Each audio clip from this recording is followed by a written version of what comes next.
officials to this hearing. Today, the committee will examine the proposed expenditure for the portfolio of the Legislature. I ask everyone in the room to please turn their mobile phones to silent.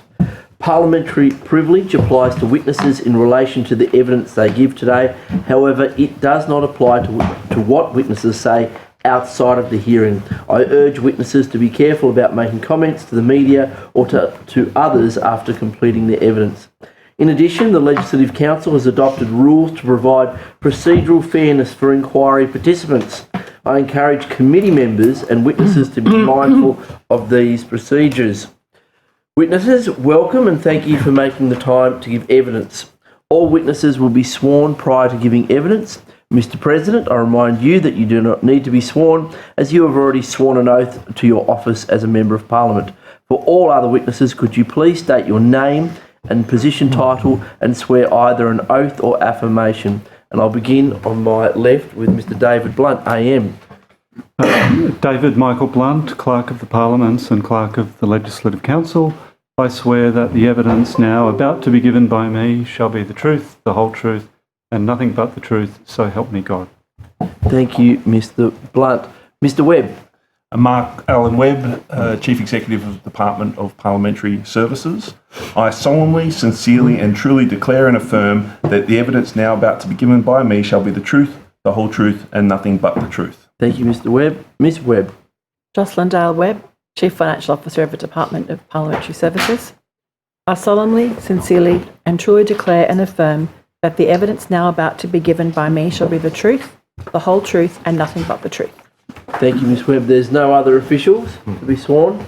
We'll commence. The hearing will be conducted from 2 till 5. There's going to be a break at 3:30 to 3:45.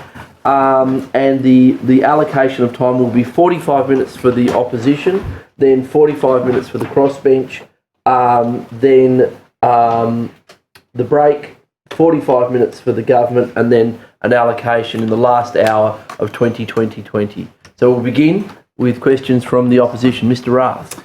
Wonderful. Thank you for joining us today. Mr. President, it's all very exciting, the renovation of the Parliament House. I was wondering if you could provide an update of where those restoration works are at. I can, and it's very exciting indeed, Mr. Rath.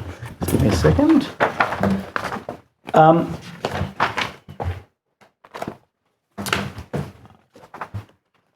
It's very important to start in this way and to say that there has been a little bit of commentary that that the renovations have been predominantly done for aesthetic reasons. That is simply not the case.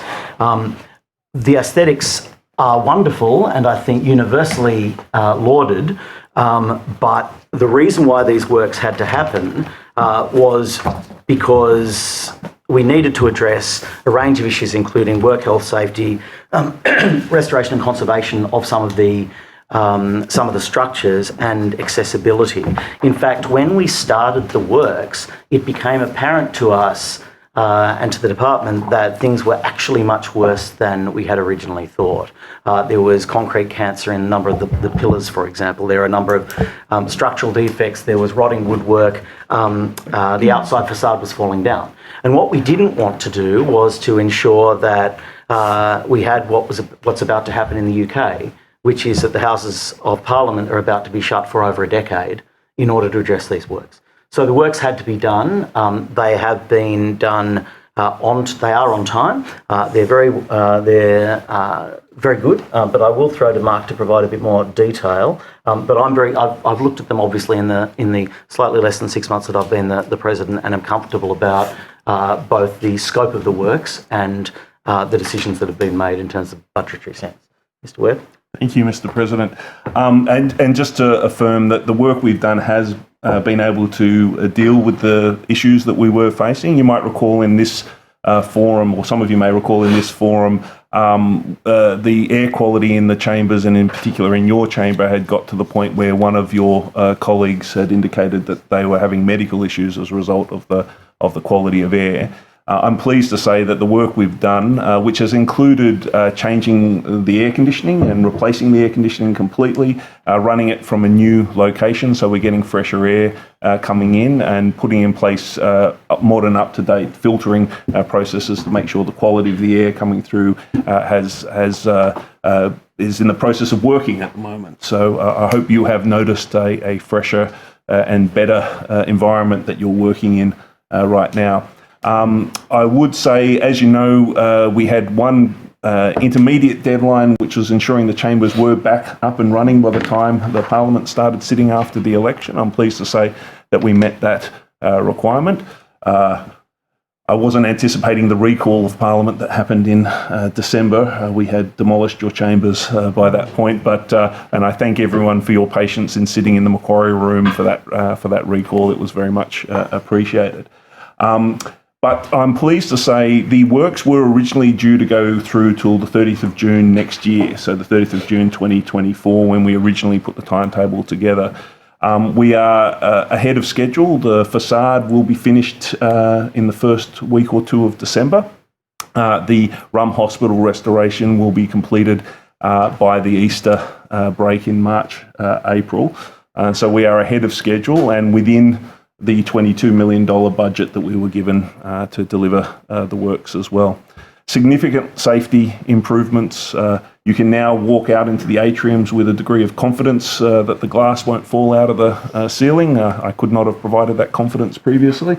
And so the works have gone very well. And as the President said, the primary purpose of it, which was to ensure the safety of the building and to ensure that the building could continue on into the future, those goals are being met. I did want to take the opportunity to thank the team that's been working on this, headed up by Rob Nielsen. He has done fantastic work sticking to these timeframes and trying to minimise the impact. But I do acknowledge that there has been impact on members. We have had parts of the building that have been a construction zone for the last year or so. So I do acknowledge that impact, and I assure you we've tried everything we can to try and minimise that as we move forward. Yeah, particularly with the replacement of the metal ceilings and the tower block, obviously, and the tower block roof membrane, which has been an issue for all members. We understand that, acknowledge that, but it was an important piece of work, and we're through it now. The members' lounge is looking rather rustic these days. Any update you can provide on when that will be restored and back to normal? So the first point that I'd make about that before throwing to Mark is that it's obviously been my intent to try and allow members access to the lounge as much as possible. I think there were only 2 sitting weeks in August that we had to close it down entirely for the works to continue. But as you rightly say, it's currently in a state of mild dishevelment where the bones are being put together for it to be even more magnificent than it originally was. Sorry, Mr. Webb, but I'm going to make a public comment here, and that is that I would like it to be done and up and running before Parliament resumes next year. And now that it's on the Hansard, hopefully that means it's more likely to happen. Mark, over to you. Apparently I'll have it done by the time Parliament sits. The original the timetable that we're working for the whole Rum Hospital is the end of March, early April, as I said. But the President has made it clear that the members' lounge is a working room that everybody uses quite a lot through the sitting period. So we are working to try and make sure it is as close to meeting the goal of the President as we possibly can by the time that you sit next year. Will there be a skirting board that needs to be painted? Possibly, but the room will be as up and running as we can make it by the time you come back in February. And I think we can give the absolute guarantee that it definitely won't be shut again. Oh yes, absolutely. When will the Founding of Australia painting, as well as the King George V and Queen Mary paintings, be returned to the Parliament? So my instinct would be once the works are completed, because with any artwork you don't want there to be a risk of damage when there's actual serious structural refurbishments happening. So my view is March, April. You may have a different view, Mark, but that was basically when the works are done. The last thing to go back will be the artwork. But they'll be returned? Absolutely. Yes. Wonderful. I wanted to turn to probably more of a question for Mr. Blunt, but SO52s Obviously, there's been quite a few this Parliament already and a lot throughout the last Parliament. I was wondering if you could provide an update on the progress of moving to electronic returns of SO52s. Absolutely. Yes, thanks very much, Mr. Rath. I'd be delighted to give you an update about that project. Just while I'm talking about the possibility of electronic returns to order, I might just ask the team to see if they can provide the latest up-to-date statistics on the number of SO52s in this term of Parliament and a comparison to last year.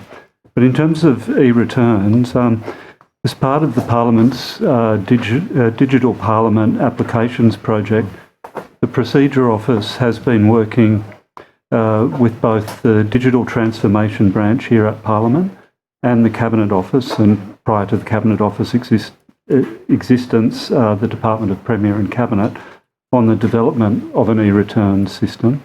It's a priority project for me and for our Procedure Office, as well as for the Cabinet Office. There are obvious benefits both from the Parliament's point of view and from the government's point of view. The system will provide Parliament and government agencies with an electronic system for the lodgement and receipt of returns to order. Documents will be able to be securely transferred to the Parliament through a new parliamentary portal that links to the Parliament's existing document storage databases. It's anticipated that e-returns will improve the accessibility of returns to order and provide significant administrative efficiencies, as I said, both for us and for government departments, whilst ensuring file security and appropriate document oversight are maintained. We've been tackling the project in 3 stages. 2 of those stages are complete. In June 2022, stage 3, the most complex stage, was put on hold pending the outcome of the Procedure Committee inquiry into the operation of Standing Order 52. That Procedure Committee inquiry reported in November last year and included 4 recommendations and 2 options in relation to next steps for the e-returns project. Since that report was tabled, the project teams here at Parliament and in the Cabinet Office have recommenced consultations to progress the requirements for that final stage, with a particular focus on security specifications for the system. And we are determined to work through and ensure the highest security for documents returned before the project is finalised. So that's the state of play at the moment. In terms of statistics, thank you to the team. So far, in the 58th Parliament, there have been 20 orders for papers, a number of returns. So with a number of those orders for papers, the documents have been produced in various tranches, but 20 orders for papers so far this term. Last year, 2021-22, there were 149 orders for papers. The year before, 2020-21, 164, 75 in 2019-20 and 14 in 2018-19, which brings it to a grand total of 456 orders for papers during the last term of Parliament. I do note as well that we've already had more orders for papers in this Parliament than we had in 2 of the previous 7 full Parliaments already in their entire term. So things are progressing. I wanted to turn now to committees. I was wondering about the budget of each committee. Does each committee have a limited budget, and who's responsible for managing that? And what sort of oversight exists for the budget of each committee? Yes, I'd be happy to answer that, Mr. Rath. We have a somewhat unique set of administrative arrangements for the provision of support to committees here in the New South Wales Legislative Council, and I think it is a system that works particularly well. I do think we're national leaders in this field. I think the quality of support that's provided to our committees is really second to none. There is a budget for committee operations across all of our committees, and the committee secretariat supports all committees. At any point in time, officers in the committee office may be supporting not just one, but often two different committees at the same time, often two different inquiries at once, sometimes more than that.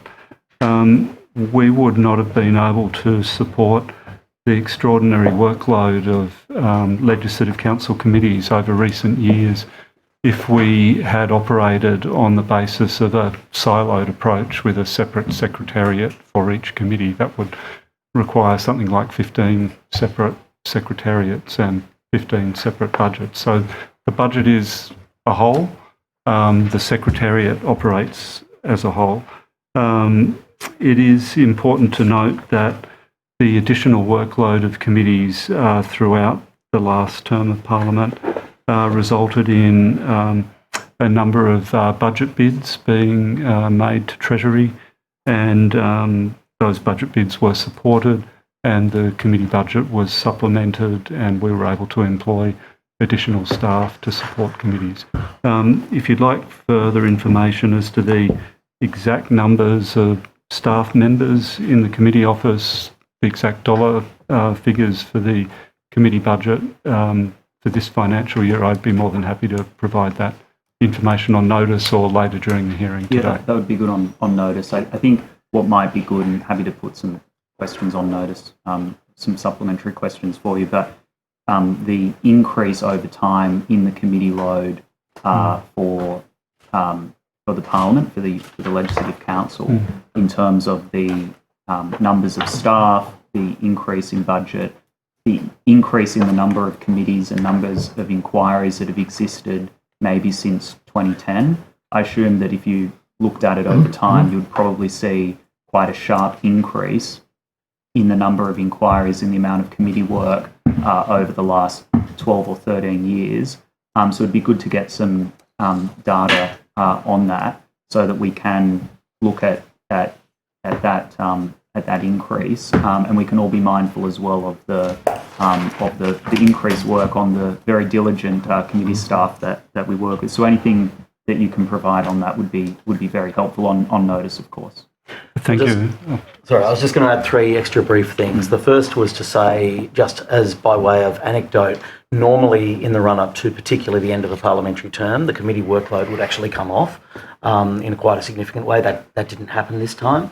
So that was, I think, a point worthy of note. The second is that the budget increase that the clerk spoke about, true, was important and secured, but only secured for 2 years. So that'll need to be secured again for 2024-25. So we encourage all members of the committee, particularly those who might have access to discussions with the Treasurer, to consider that favourably. And the third is, I'm sure I'd speak on behalf of all members of the committee in saying that we are deeply grateful and appreciative of all the work that committee staff do. They're an utterly invaluable resource, and I just wanted to put that on the record.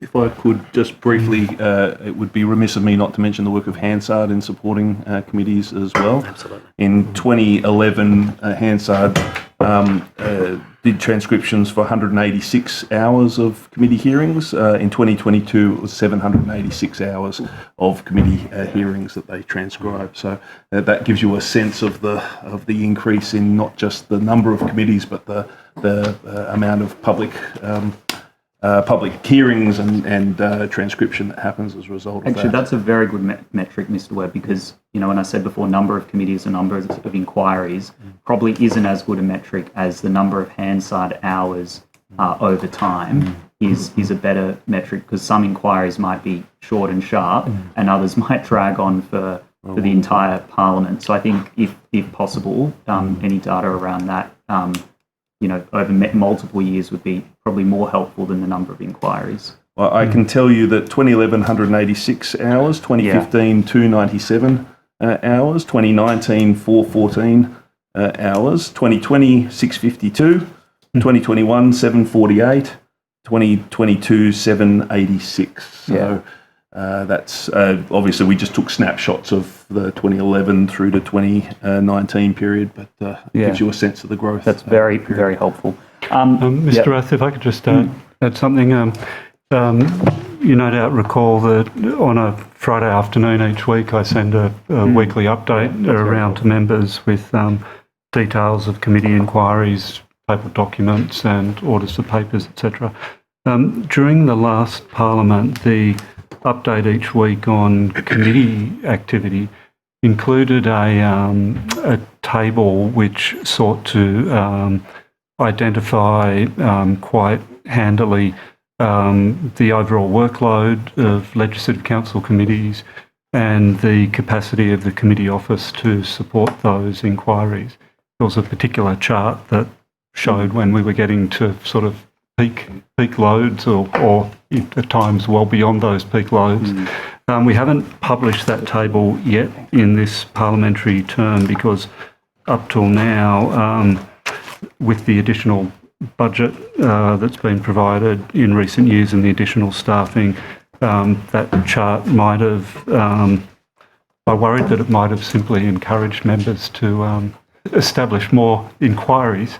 However, very rapidly that point has now been reached, so I'll probably start to include that chart from now on, because we are at the point where with each of our grade 9-10 principal council officers covering 2 inquiries where we've rapidly got to that sort of peak point. So I would ask members to be mindful of the capacity of the Secretariat when considering the establishment of any more inquiries at the moment, until such time as other inquiries have concluded. Thanks, that would be very helpful. Thank you. Mr. President, I'm going to start by asking if you could please outline the budget for your office, specifically the total budget for the operation of your office, the total budget for your travel, the total catering budget for your office, and the discretionary budget for your office. Sure. And if you need to take those on notice, I will take it on notice, but very happy to provide all that. Thank you very much. Mr. President, can you outline how many times you've travelled overseas since your election to the role? I can. I have travelled overseas 4 times since my election to the role. 3 of them were small, 2 were very small. All were trips in July, and were all done, paid for personally, were done as personal trips. And the 4th, of course, was travelling to Ghana for the Commonwealth Parliamentary Conference. Okay. So the 4 that were in July... The 3 that were in July? Sorry, 3 that were in July. Did one of those include visiting the office in the UK of the CPA? I did, yes. So I met with the Secretary-General and the Chairman of the Commonwealth Parliamentary Association, which was excellent. And so that allowed me to build a relationship already, so that when then we got to Ghana, I was already the Vice President chairing, and then had to in fact chair the session in front of 600-700 delegates from around the world. It was terrific to have already established that rapport. But as I say, there was no cost at all burden to the Parliament. I paid for that entirely personally. That was your own personal cost. Yep. Okay. In relation to the trip to Ghana, now, how many members of Parliament, LC staff, your office staff travelled to that conference? Sure. So there were 3 delegates from the New South Wales Parliament, 2 official delegates in that they were selected by dint of being members of the New South Wales CPA, which were the Speaker, Greg Piper, and Liesl Tesh. I was an ex officio delegate already because I was at that time the Vice President of the Commonwealth Parliamentary Association, and then at the end of the conference in Ghana became the President. So I was already an ex officio delegate. So there were 3 of us, plus the Clerk of the Parliaments, David Blunt, The Deputy Clerk, I want to say, of the Legislative Assembly, Carly Maxwell, also attended, as well as my Chief of Staff, Will Coates. This was a really important trip because, as you, I'm sure are aware, Mr Pang, next year we have the very exciting opportunity of hosting the Commonwealth Parliamentary Conference in Sydney from the 4th to the 8th of November at the International Convention Centre. I'm going to cover off some questions about that. I'm sure. I was just going to say it was very important that we all knew what the expectations were so that we can put on a great conference next year, which is why I was very pleased with the delegation we sent. Okay. Was the travel all booked by like FCM or the travel partner of the Parliament, or did you was each arrangement made by their own? I don't know how it was booked, but it was not booked by me. It was booked by the clerk's office. So I assume it was all done in accordance with parliamentary policies. Yes, all the travel was booked by FCM and all subject to the usual approvals. Okay. And so things like, I guess, security at hotels was all considered, because obviously, Ghana, I guess there was some concerns around security. That was all just making sure that staff and members of Parliament were all protected whilst we were over there. We were all in exactly the same hotel. And Mr Blunt, your office organised all the travel, the airfares and the... It was a joint exercise between my office and the office of the Clerk of the Assembly. Yes. So my office organised the travel bookings for myself, Mr President, and Mr President's Chief of Staff, and everybody, the Office of the Clerk of the Assembly for the Speaker, Ms Tesh and Ms Maxwell. Does everyone book economy tickets for that? No, in accordance with established precedent and established parliamentary rules for travel of this nature for a journey of that length, and of course West Africa is a long way from Sydney. No, we all travelled business class. Everybody travelled business class. Okay. Are you ever able to provide on notice the cost of the trip to for the accommodation? And So we're very happy to. I can't give it to you right now, and the reason why is because the CPA actually provide a rebate for a portion of that trip and a portion of the costs. So what we'll do is we'll come back to you happily on notice and provide all that information. Okay. Was any upgrades offered on the trip? Not to me. No worries. I don't know what you don't. Certainly not to me. No, just thought I would check. So, if you know of someone I should be talking to, let me know. In relation to, I guess, other travel, Mr. President, can you outline how many official trips you've taken to rural, regional, and remote New South Wales as the President? I can. Just give me a second. I'm happy to exclude the ones from like around your I appreciate from around Byron area.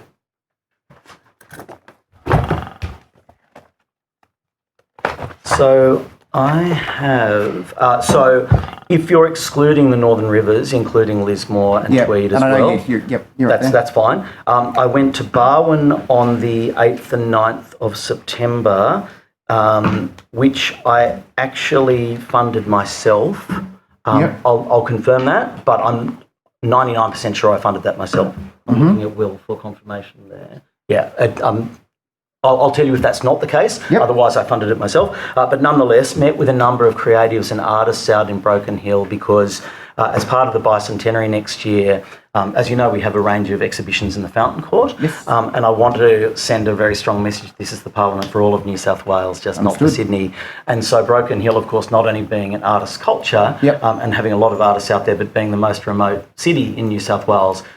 In June, I think it is next year, we want to have an exhibition with Broken Hill artists, just focusing on the landscape and the history of Broken Hill and so on. So that was that. How did you? Oh, sorry. Yes. So we'll continue the answer if you wouldn't mind, Mr. President. Sure, no problem at all. I went to Dubbo as I was invited to attend and speak at the World Ocean Day School 30 by 30 workshop, which was at, I want to say, St John's College, but I think it was. I believe it was. Yes. Great. And as a part of that, I caught up with the Mayor, Matthew Dickerson, just for a brief coffee. I think they are the only two, excluding the Northern Rivers, that I've done. but I will come That's back my to understanding as well. I'll come back to So- you if that's not the case. So in relation to the trip to Barwon, that was for the Broken Hill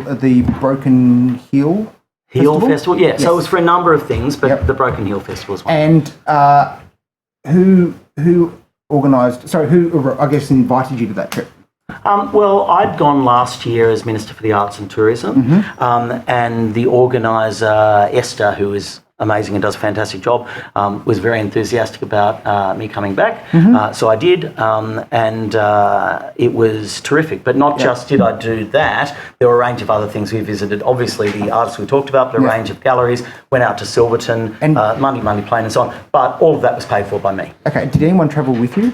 Yes, yeah, there were members of my staff came as well, but they all And paid was for it- themselves as well. Did all your staff travelled with you? Was that Not all of them, no, Not all of them, no? but some members of my staff came, but they all Okay, paid they in all paid personal for their own. capacity, yeah. Okay, no worries at all. There was And- no budgetary impact. And in relation to the Dubbo trip, who organised that speaking engagement?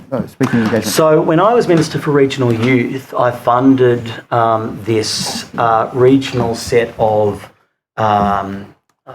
programming for the World Ocean Day school workshops to send the message that it's not just people in coastal communities that need to care about the quality of our oceans, it's in fact everybody in New South Wales. Understood. And I think they've organised 4 or 5 different workshops. This was the first one. Okay. They were keen for me to come and speak because I funded it, and they wanted me to come, and basically they thought it was a nice thing to do. I was very happy to do that because, frankly, speaking to 200 school children about the importance of protecting the environment and the oceans, I think is a good thing to do. Thank you, Mr. President. I'm going to table this email if you wouldn't mind. I'm just wondering if I could provide. There's 10 copies there. I've got one to Chris, one to myself. There should be enough for the other members. Mr. President, this is an email that you sent to National Party members earlier in the year addressing your election to the role. In it, you talk about the significant positives for the New South Wales National Party that would happen if you were since your election to the role. Can you provide some insight as to what significant impacts and insights you've been able to provide to rural, regional, remote New South Wales since you've been elected? So, first is obviously there are those 2 trips. There are also a number of trips I'm happy to go into for the Northern Rivers as well. I'm also, even before the end of the year, for example, visiting Orange to go to the Conservatorium. They've invited me out to see the new Steinway piano, which I helped to fund through Creative Capital when I was Arts Minister, or, for example, down to Albury to see the opening of the $3.3 million fund of their new Borderville Theatre, which I'm very happy to do. So obviously that was again funded through my time as Arts Minister. I'm happy to do those sorts of visits is the first point. Okay. The second point is I think it's very important for the Parliament to be seen, as I said before, as the Parliament for New South Wales, not just the Parliament for Sydney. So one of the first things I did when I came in and we discussed the plans for the bicentenary was to talk about how this can be relevant for regional people. So we have now built a plan of, I think it's half a dozen different visits. Don't hold me to that exact number, it could be 5, it could be 7, to different regional areas, where not only will there be a travelling exhibition, but there'll be a range of other events organised which will celebrate the 200 years of the Legislative Council and, by its nature, representative democracy in Australia. There will be engagements with school children, engagements with local communities and so on. Obviously, the local members will be engaged in that. That will be a good thing. The third point is that I think it's very important to ensure that regional people feel welcome within the Parliament. They know that it's their Parliament. Which is a lovely segue, actually, to the next question I wanted to ask. So, what I want to do and have done and will continue to do is to welcome as many regional people in whatever capacity I can into the Parliament. I've already done that. For example, I met with the Regional Youth Task Force on the 26th of May in my dining room. We had a meeting and a discussion about the work that they'd done. I addressed secondary school captains from across New South Wales participating in the Student Secondary School Leadership Program at the end of June. I hosted Lismore school captains, Ballina school captains, Clarence school captains in my office by dint of the fact that I'm from the North Coast. When they were here for their leadership session, I've attended the Mile Creek Massacre Memorial event in Parliament. I addressed and awarded the awards for the New South Wales Parley Flicks Award, which had students from Gloucester, for example. I welcomed Maitland school students into the Parliament and addressed them. I think it's those sorts of things where you bring people in. And, for example, Jamie Chaffey, as you would know, the chair of the Country Mayors, has come to visit me twice to talk about issues that are relevant to country mayors. Part of the question I was going to ask was, can you outline some of the community representatives and organisations that you've brought into Parliament? I guess the email obviously specifies that you'll be looking to do this in a proactive manner. A lot of those visits that you've just indicated, I guess, are people that are coming to Parliament that you've met subsequently that they've been here. In your role as President, who have you proactively brought to the Parliament in order to have that rural and regional remote voice heard here? Yeah, I mean, look, I've gone through a whole range of different meetings that I've had. Clearly, we're very excited about the bicentenary and what we're going to be able to organise in terms of bringing in regional and rural people for that and inviting them into the place. Obviously, the Broken Hill Art series is one of those things, but it's obviously a work in process and I'll continue to do it. Okay. You referenced that you've got 3 members of the National Party employed in your office. Do you still have those members employed? I'm not sure that that's actually a relevant question to this hearing. Okay. No, I was just curious as to whether there's been any movement in your office, like staff-wise. There was a staff member who was employed, and due to budgetary constraints, he was employed he was employed full-time for a couple of months and then was going to be employed part-time because he's at university. Because of budget restraints, he wasn't able to continue, but I believe he's got another job and is happy in that job. Okay. Given that you've, I guess, been overseas 5 times and we've... 4 times. Well, 4 times, apologies. And one, by the way, was to New Zealand for literally 36 hours, I think, so... Fair enough. No. I appreciate the disclosure, but given that you've been overseas 4 times, but we've effectively got, excluding the Northern Rivers stuff, which, you obviously live up there as well, you've got 2 trips to rural regional New South Wales for 2 events, and you've got 4 overseas trips. Can you understand there's some concern as to the lack of focus on rural, regional, and Yeah, no, I don't understand that. I mean, I'm happy to go through all of the trips that I've made to the North Coast as well, which is obviously the area where I've built up significant relationships and where I have the trust of the communities up there. I've advocated on their behalf. The Byron Bay Bowling Club, for example, asked me to be their guest speaker at their 100th anniversary, or the reopening of the PCYC in Lismore after the flooding. They asked me to come to the official opening of that. And naturally, because obviously of the time that I've spent up there, I will spend a lot more time focusing on the North Coast. But you're quite right to say, I'm very conscious of the role that this has in terms of focusing on all of New South Wales. And that's a priority of mine and one that I'll continue to enact. We will welcome you to southern New South Wales, hopefully very soon. Well, yeah, I'm actually going to Albury for the Flying Fruit Fly Circus in December. So excellent. I'm looking forward to that very much. Mr. President, I'm going to turn now to some other issues. Do you support the Broderick Review? Of course, yeah. Okay. Hang on. I presume what you mean by that is, do you support implementing the recommendations from the project? Yes. I mean, it was a very short. I'm trying to truncate my questions because I was expecting to have more. The short answer is yes, and I would hope all members of this Parliament do. Yes. So, Mr. President, you obviously understand that you, along with the Speaker, are effectively responsible for the implementation of the findings and recommendations of that review. Is that fair?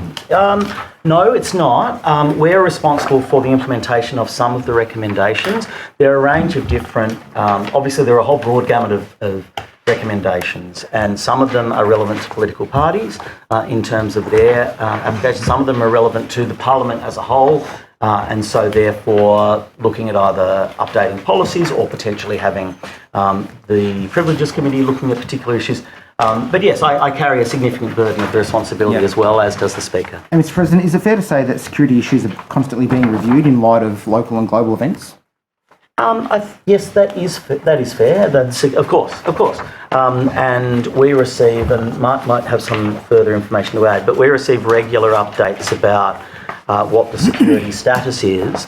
Sometimes there will be shifts in the number of special constables, for example, within the precinct, which will reflect the current status. And obviously, we've all been very focused on worldwide events and the potential impact that it might have on this place. That's why, for example, there was a memo sent to all members of the parliamentary precinct, I think in mid-August, discussing a range of these, a range of the security issues, and then sent again on in mid-October once. Obviously, things started heating up again. In terms of ASIO advice, the protocols of what people should do in terms of protecting them and so on. But in terms of specific issues, I would always encourage both members and any members of Parliament and any members of the parliamentary community to raise any specific issues with the relevant channels. That segues nicely to my next question to Mr. Webb. Mr. Webb, it's your, I guess, role that you would normally communicate a lot of those matters to members of Parliament and the staff within the precinct. Is that correct? Yes, that's correct. If there's a specific risk, of course, for instance, if we've got word that a protest might turn, maybe violent, that doesn't happen very often, but if it might pose a risk to people coming in and out, or even just access to the Parliament, via protest. You're very good at communicating that, and I thank you for that. Mr. Webb, there was an unspecified security event that occurred within the President's office. How was this reported to you? I think I would think I would let you talk to that specifically. Well, no, I know, but I'm asking you, Mr. Webb. I told him about it. It's the short answer. The information about that particular issue was communicated to me by the President. I don't have specifics in terms of dates, times, etc. here. But can you provide those on notice by any chance? Probably not, in that it was verbal. I don't have a record of it. I will go back. I will on notice. So you're actually covering off now one part of the other question, which was was there a security review which was indicated in the correspondence that I guess was provided to members after the event, that there was a security review done? Who did it and what documentation was generated as a result of that request? You're saying it was verbal only, or was there any documentation generated out of that review? I haven't generated any documentation. No. At all? No. Nothing about this matter? No. Okay. So do you know if a security review was conducted and who conducted it? I'm not aware of the details of any review that was done. I can take on notice whether I can find any records of that, but I'm not in this moment right now aware of the details. I think the easiest thing is to take it on notice. It seems interesting that I guess the shutting down of a complete section of the Parliament on level 7 has no documentation, and everyone seems to be very vague on dates. It's slightly interesting. Was any counselling or any support offered in relation to this complaint? And obviously you said it was verbal, Mr. Webb, but surely that must have triggered some sort of so protocol? I dealt with the issue at the time, and I am comfortable that the staff member in question received the support required, and that the behaviour due to the decisions that were taken wouldn't be repeated. Thank you, Mr. President. Did you document anything in your office in relation to this event? Obviously, I've sent out a range of emails about it, but I fulfilled all of the requirements that I was required to in terms of this particular issue. Okay, was a formal complaint made at all? Are you aware to of? the ICO? Or just in general, are you aware of it? Was a formal complaint made to you? By the staff member? By the staff member or by you in relation to what occurred? Obviously there's a lot of... Look, I appreciate the line of questioning. I don't think it's appropriate to go down this line. I do feel that... Well, it'll become apparent why it's appropriate. Order. Let me just say what I think is important. When there are particular issues that happen, it's entirely within the remit of the person affected as to whether they lodge a formal complaint or take the issue through the formal process or not. I don't feel it is within either the remit of this committee or, frankly, it's appropriate for me to discuss that particular individual's course of action. So, Mr. President, from my recall, you said that security conducted a security review. Do you know what was involved in that review? Yeah, I mean, look, obviously we'll take that on notice. I don't have those details in front of me at the moment, but I certainly remember there was members of the security division of the Parliament in the office providing us with advice about things that they recommended should happen. So, but I'm happy to take this line of questioning. Mr. Webb, is it usual that you would have members of the DPS security team providing advice to the President and not documenting anything? The members of the security team are available to provide advice to any member on any security issue at any time, and if it is something that has implications that go more broadly to the Parliament, it would be escalated to me, but we take the confidentiality and privacy of members very seriously, so it is possible for... So if there was a circumstance where you decided to lock out certain members of the Parliament, noting that LA members still had access to that corridor, it would appear at the time, but LC members did not, that would certainly generate some sort of paperwork trail, would it not? So can I just address that? Couple of elements there. The first is, if there was LA members having access and LC members, that certainly wasn't intended. What was intended at the time was a very small area where my staff work, which was away from my office, that late at night, those offices wouldn't then be automatically accessible by everybody, which is frankly the way that offices are on level 11. If people choose to leave their doors unlocked, that's fine, but people have the opportunity for that not to be the case. So I wanted my staff to have the opportunity, particularly on late nights when there are sittings and it's isolated, to have the opportunity to feel that they were safe and secure. That was the only area. It's a very small area that literally consists of staff offices, not public parts of the building. And as you'll recall, Mr. Fang, originally it was to be a broader area because I hadn't really thought through the ramifications about the bathroom. But as soon as it was brought to my attention that members used that bathroom, we were able to find another alternative. But it wasn't, so they were able to come in through the other door. But it wasn't, Mr. President, was it? Because it was actually communicated that no access would be provided to those bathrooms at all. Yeah, that's my point. That I think at 1:26 in the afternoon, we advised that wouldn't happen. But then between that time and then 6 o'clock that evening, people said, whoa, hang on, we use those bathrooms. And so therefore we changed that determination because I wasn't aware of that. But there was no communication to any of the members, was there, that there was a change to the security arrangements, there was going to be limited access to that area? Yeah, well, that was the email at 1:26 on that day. No, but that was after the matters were raised by colleagues in the LC. No. We emailed the all members of the Legislative Council, letting them know what the new arrangements would be, and then obviously. I'll come back to this a little bit later because I'm running short of time, I suspect, and I'm not sure how much time I have left. None. In actual fact. How good is my internal radar? Pretty well. I'm not sure. Pretty good. I want to comment on that. Go on, Mr. Bucking. Come on. I don't know about your radar, Mr. Fang, but I do know it's time for questions from Ms. Boyd. Thank you very much, Chair. And good afternoon, Mr. President, and to all of you.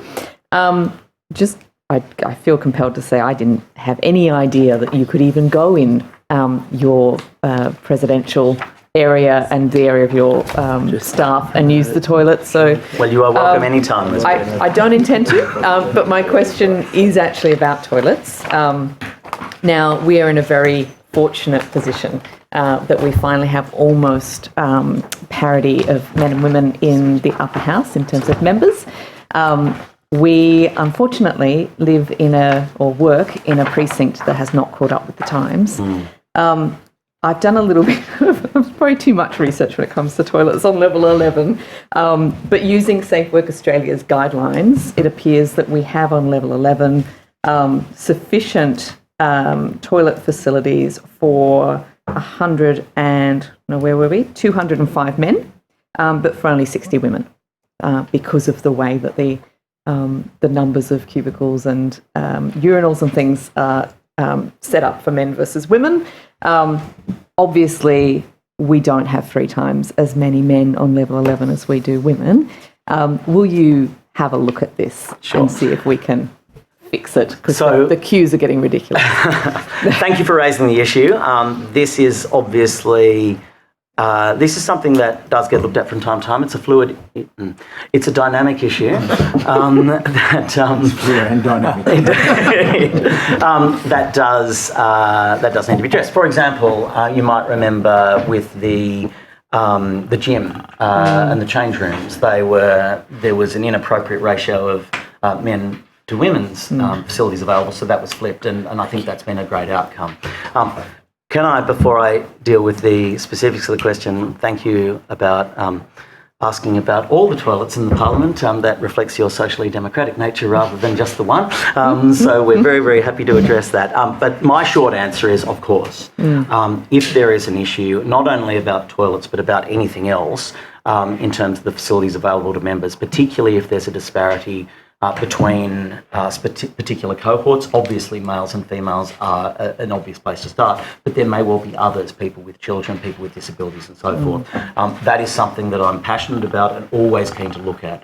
I will ask Mark for further comments, but I will make this commitment on the record that I think it's important, and I would like to have, in fact, we will have an audit of facilities within the building and an examination of this issue to see if action needs to be taken and what can be taken. But Mark, you may have other things. Just, sorry. That's actually very helpful anecdotal evidence. So, yeah.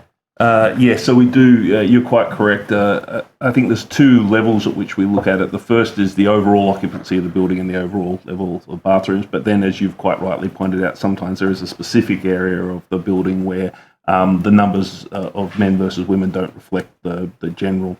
So just to give you a sense, in the overall building, there are, and when I was looking at this last time, I looked at departmental staff, all members, and LC members staff, because LA members staff aren't here for a lot of the time. So there were... It's broadly 50-50 men to women, 438 women, 463 men, one person who didn't identify in either gender. So broadly, roughly equal. And the number of cubicles, if you like, in the building overall, you've got men's bathrooms, women's bathrooms, unisex, usually accessible bathrooms, and then ambulant. Which hopefully are ambient as well. Ambient. Yeah, there's mood music. Yes, gets played. No, ambulant bathrooms.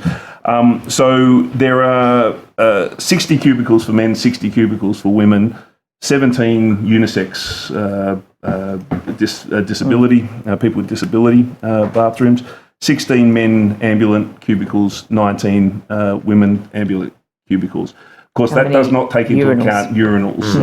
Now, the urinals are different on a bathroom-by-bathroom basis. Some have individual urinals, some have trays, so it's hard to calculate. A lot of skinny people on a tray versus people more my size, for instance. It's the variable usage there. But each of the men's bathrooms has obviously at least one urinal, and usually more than one. And there are 29 men's bathrooms, so 29 sets of urinals that attached with that, versus 27 women's bathrooms. So overall sense, slightly more men than women in the building, roughly 50-50 though, roughly 50-50 in terms of bathrooms.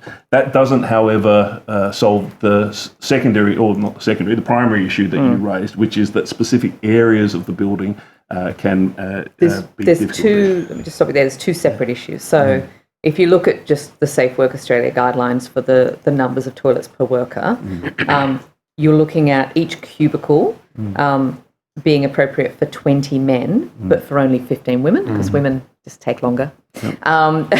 And also every urinal for every 25 men. So when you add that together, so for example, on level 11, you end up with facilities for 205 men, but for only 60 women.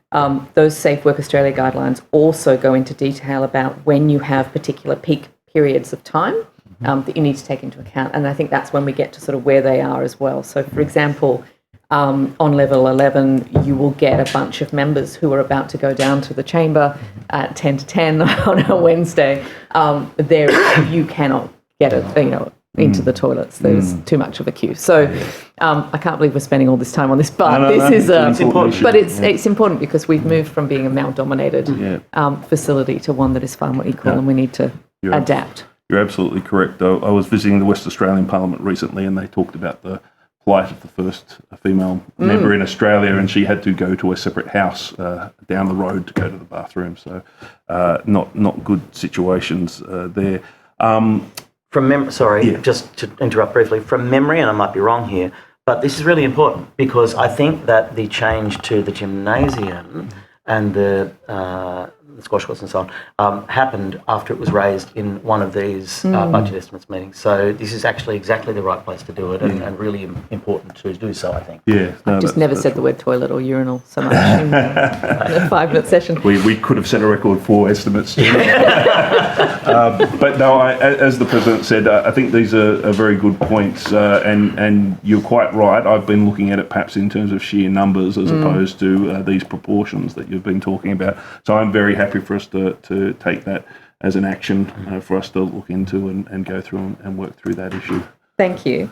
Can I ask you another question about, I guess it's another sort of gender issue. I understand that with regard to the Parliament Staff Information Management System, there are options available for staff titles or form of address, and there's like the Mr. or the Ms., for example. I presume there's a Mrs. and other.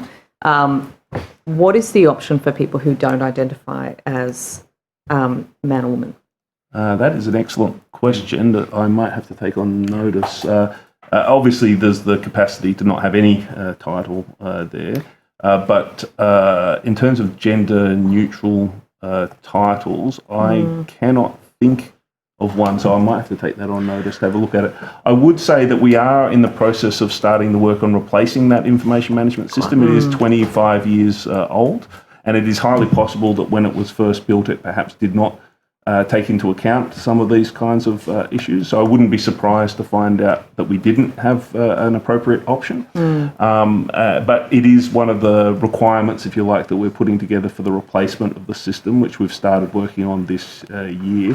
That, as you say, that system, often called a ERP or Enterprise Resource Planning Tool, SAP, is a core system that underpins the entire way we manage staff in the organisation. And the system is incredibly out of date and needs to be replaced, and we are starting that process this year, and that is one of the requirements that we would put in.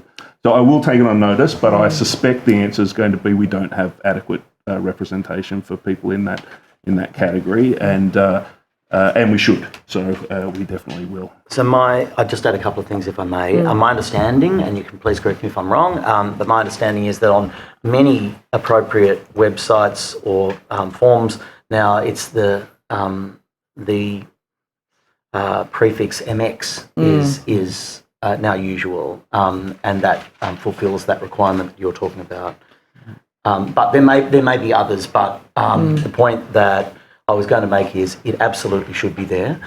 We will look and see whether it can happen on the current system, but know that the system is being replaced as part of the increase in the budget for small capital works. We are replacing the system because it's about to fall apart apart from anything else, which everyone will notice if they don't get paid.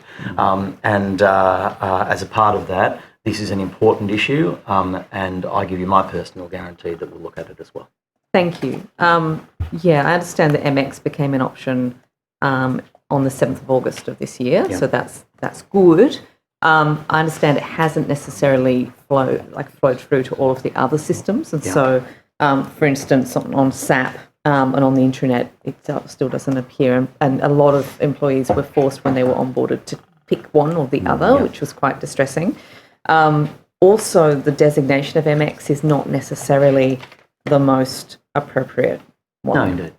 And so the strong request that I'm hearing from queer employees is that they would prefer it if there was a bit of, maybe some more consultation about how else we could do that to make it a bit more inclusive. Absolutely. Very happy to do that. Thank you very much. I think I will probably leave it there and hop over to a different estimates now, but thank you very much. That's the challenge Will with you having be coming so many back? one day. Will you be coming back? No. All right, thank you. you, I Mr. have a question. Thank you, President. Could you update us on how you are progressing plans to mark the bicentenary of the Legislative Council next year? I can, and I'm very happy to. It's obviously an extremely important event.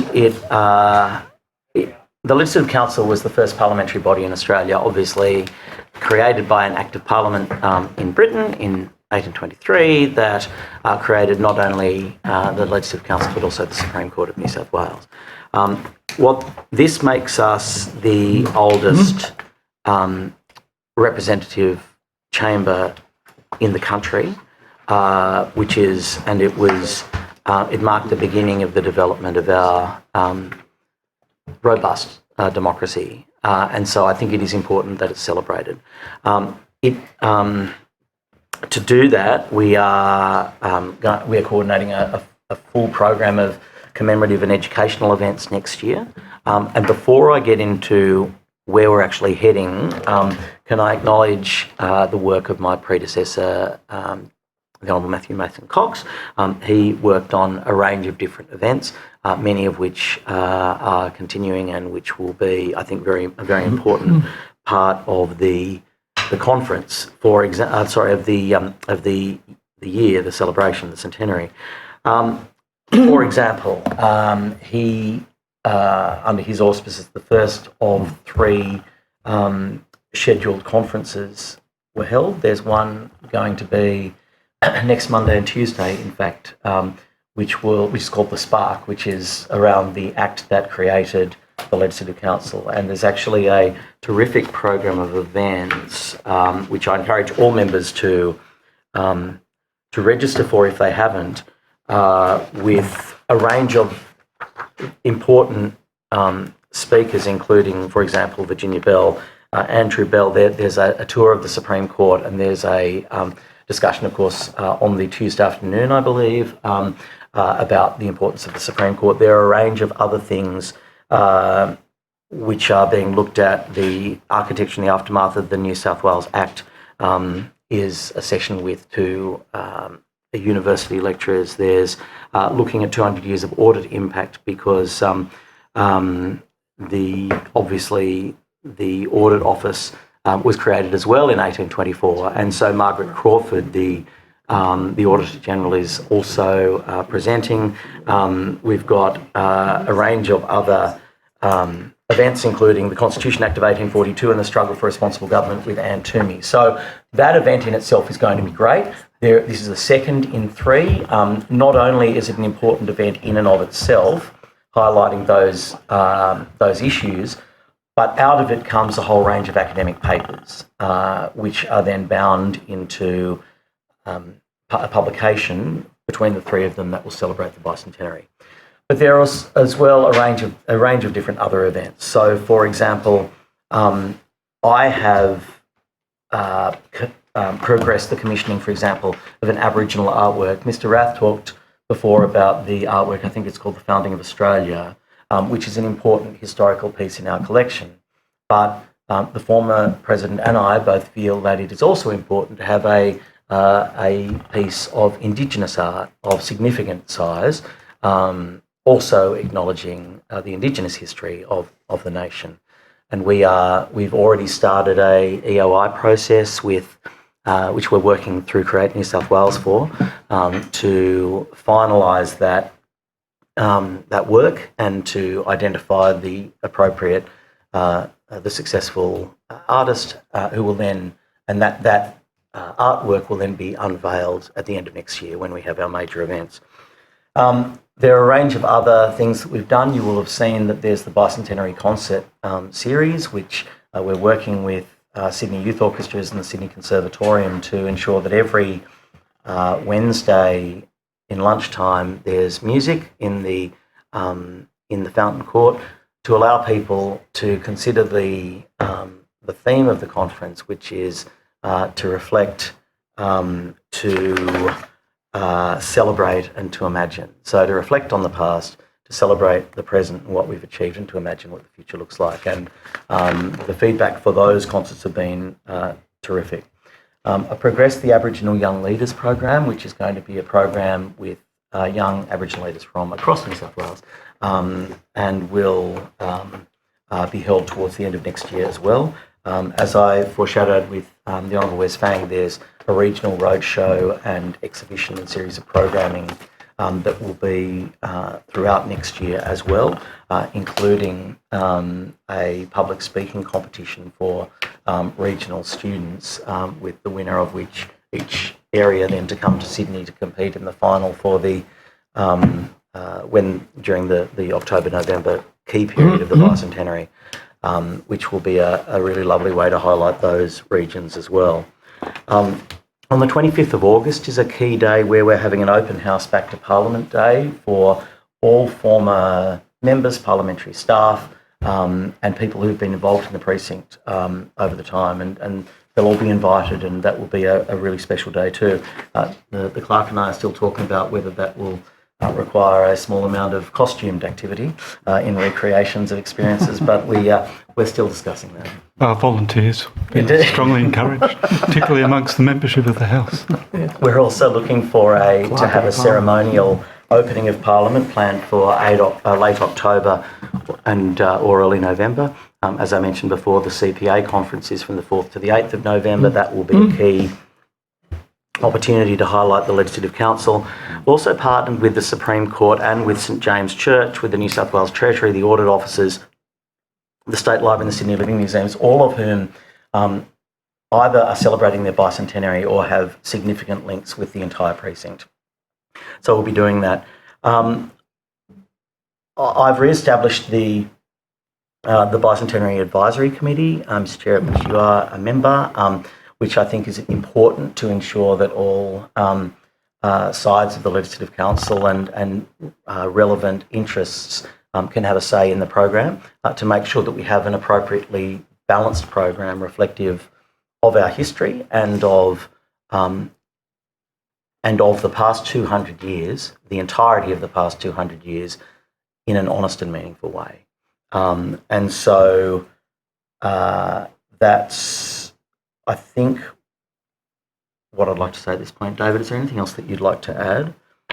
I note, for example, you convene bi-monthly bicentenary awareness forum meetings. You may want to quickly refer to those. In terms of the governance arrangements for the bicentenary, Mr President's referred to the Advisory Committee, which is a committee of members of the Legislative Council. It also includes the Speaker, the Clerk of the Legislative Assembly, Mr Webb, the Parliament's Aboriginal Liaison Officer, and others. And that's really the forum that receives information about the program and provides input into the programmed events. In terms of implementing those events, the Black Rod and I convene a bi-monthly meeting of relevant officers across the Parliament to keep everyone informed about what's coming up and establish working groups as required for specific activities. If I can just mention one matter that Mr President referred to, he gave a great advertisement for the conference that's coming up next Monday and Tuesday, the Spark, which is focused on the 1823 Act that established both the Legislative Council and the New South Wales Supreme Court. Some other keynote speakers include Brett Walker, Senior Counsel, speaking about the Act itself, my predecessor, Lynn Lovelock, speaking about the parliamentary process that led to that Act being in the form it is. A range of great speakers, 6 leading academic historians and various lead practitioners in the state of New South Wales, including in the legal profession. Going back to last year, the first of the 3 history conferences dealt with the state of the colony in 1823, people, place and politics. And there is a lasting legacy from that. Mr. President mentioned papers that were presented. They're currently being compiled into a publication. All members of the Legislative Council will receive copies of these publications, and they will be provided to conference participants as well. That conference last year, we sought to highlight new and perhaps sometimes ignored perspectives on early colonial history. So that conference began with a wonderful presentation that will be remembered for a long time by everyone who was there, which was a reading of country for this location upon which Parliament House is located, from leading Aboriginal architect Danielle Hromek. It was a presentation in words and visual images, and it really brought to life what this site has been like for tens of thousands of years and how it has been changed and adapted by human occupation. It was absolutely first rate, followed by a wonderful conversation between Dr. Paul Irish and Ray Ingray of the Gudjaga Foundation about Sydney's coastal people who occupied the lands from pretty much from here to the coast and down to Botany Bay and down south from Botany Bay towards Wollongong, and the interactions of Sydney's coastal people with the colonists. And again, a great story, and you'll all be able to read that in the publication that you shall be receiving in the weeks to come. Thank you very much, Mr. Blunt, and thank you very much, Mr. President. That's the only question I have, so I intend to proceed from here by beginning with the government's first tranche of questions, because we'll have to begin at break and then... How long have we got, Chair? You've got 45 minutes. Do you need your entire allocation? Yes. Oh, yeah. All right. I suspect currently 19 until the break, is that right, Mr. Yeah, that's Mr. correct. So, Well, we can continue. so the government... Nature is calling, Mr. Primrose. I'll text you. Thanks, Chair, and thanks, President, and everyone for attending. I just want to get a feel for the catering section and what's going on there in terms of the COVID and the renovations impacting the catering section. How have they impacted it in terms of the renovations that are going on? Sure, I'll start.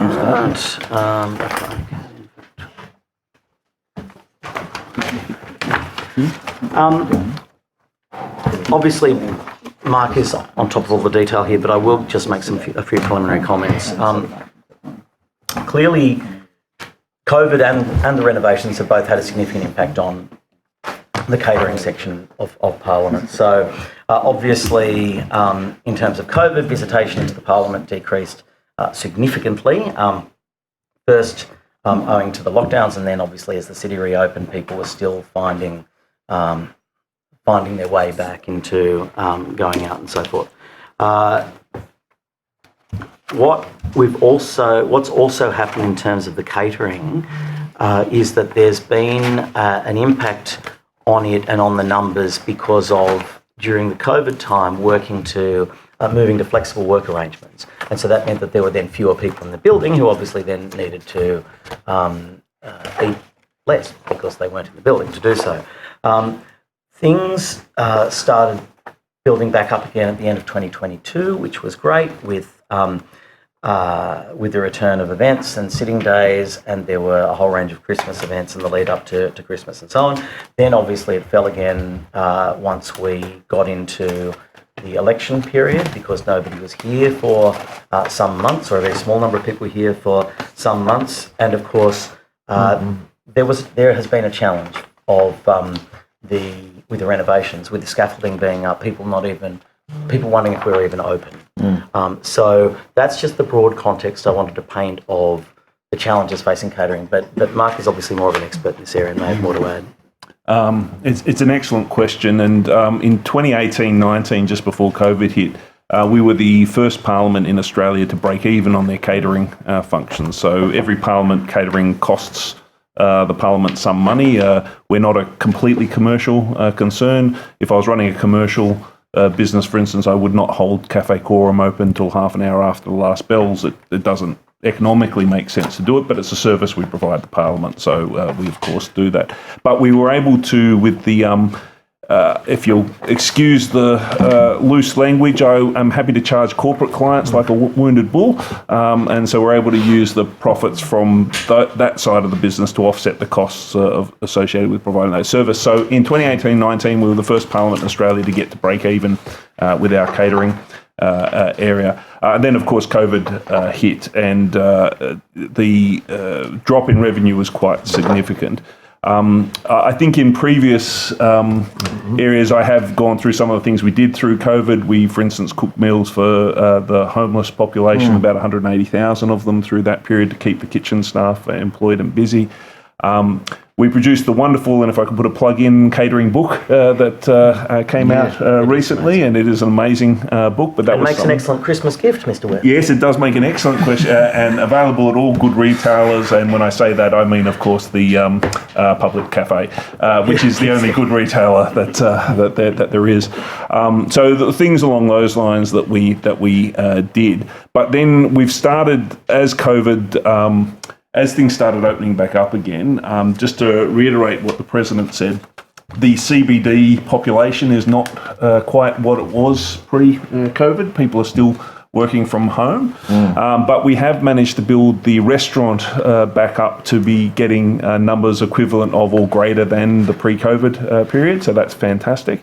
But what didn't come back quite as quickly or strongly was the events and functions that we had before. You asked specifically about the impact of the building works, and they were, especially over last Christmas and into the early part of this year, they had a reasonably big impact, but we timed the works to be through that period because we often get a big dip on an election year, pre-election and post-election. So to a certain extent, the fact that we're in an election year mitigated some of those kinds of areas. We've started to build back up functions and events. The corporate functions are coming back to a similar level than pre-COVID, which is fantastic. But I would say probably member-sponsored events haven't come back quite as strongly as the pre-COVID period. Obviously, we had an election in the last 12 months, and we've got a lot of new members, about 25% turnover in terms of membership. And so we are going to be doing some, I guess you'd call it marketing to new members, just to make sure people do understand what they can do. The other thing I thought I should mention, we did...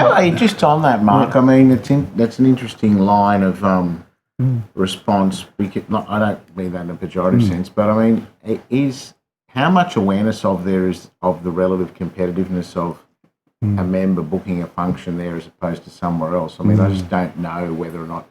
The general impression I get from talking to members anecdotally is that it's pretty pricey. So I just want to know how much... Has there been any work in kind of educating members about?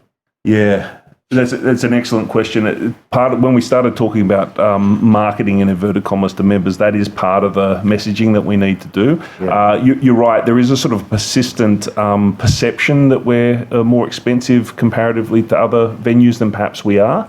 And of course, member-sponsored events, especially with community groups and all the rest, attract better rates than, say, we would charge to corporate entities and the like. We do every year check to make sure that we are competitive. So we do look at other function venues equivalent around the CBD and the rest, and we make sure that we are competitive in that space.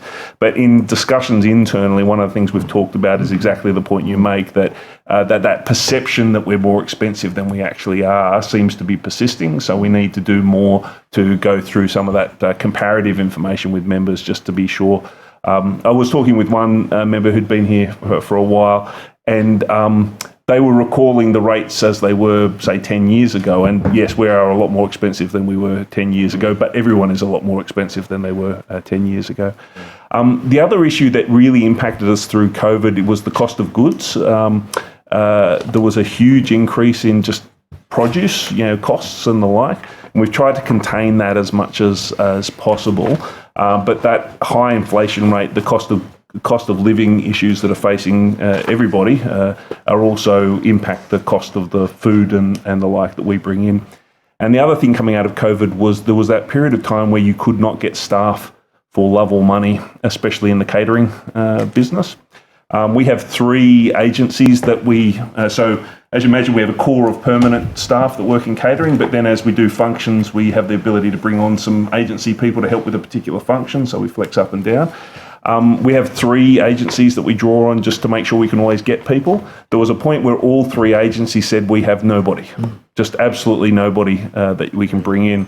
As a result of that, we actually took on more permanent staff. I was going to ask you about this because there was some chatter at some point in time, maybe, I don't know, it feels like a month ago, where the implication was that staff were being outsourced to the cost of FTEs internally. No, That's no. not correct. It's been quite the opposite. Have you got any figures on that, Mark? I don't have them with me, but I can get them on notice for you. So yeah, we actually took on more permanent staff. I'd like to correct, if that's a misconception, I'd like to correct it with my colleagues. Yeah, of course. If we can get FTE comparisons, Yeah, happy to do that. Great. I'm pleased to say that the catering staff situation more generally in the industry seems to be a lot better now than it was, say, a year and a half ago. But as a result of us not being able to get agency staff, we did, in one way you could look at it, we took it on risk. We assumed that we would have a certain amount of business and that we would be able to keep the full-time staff busy.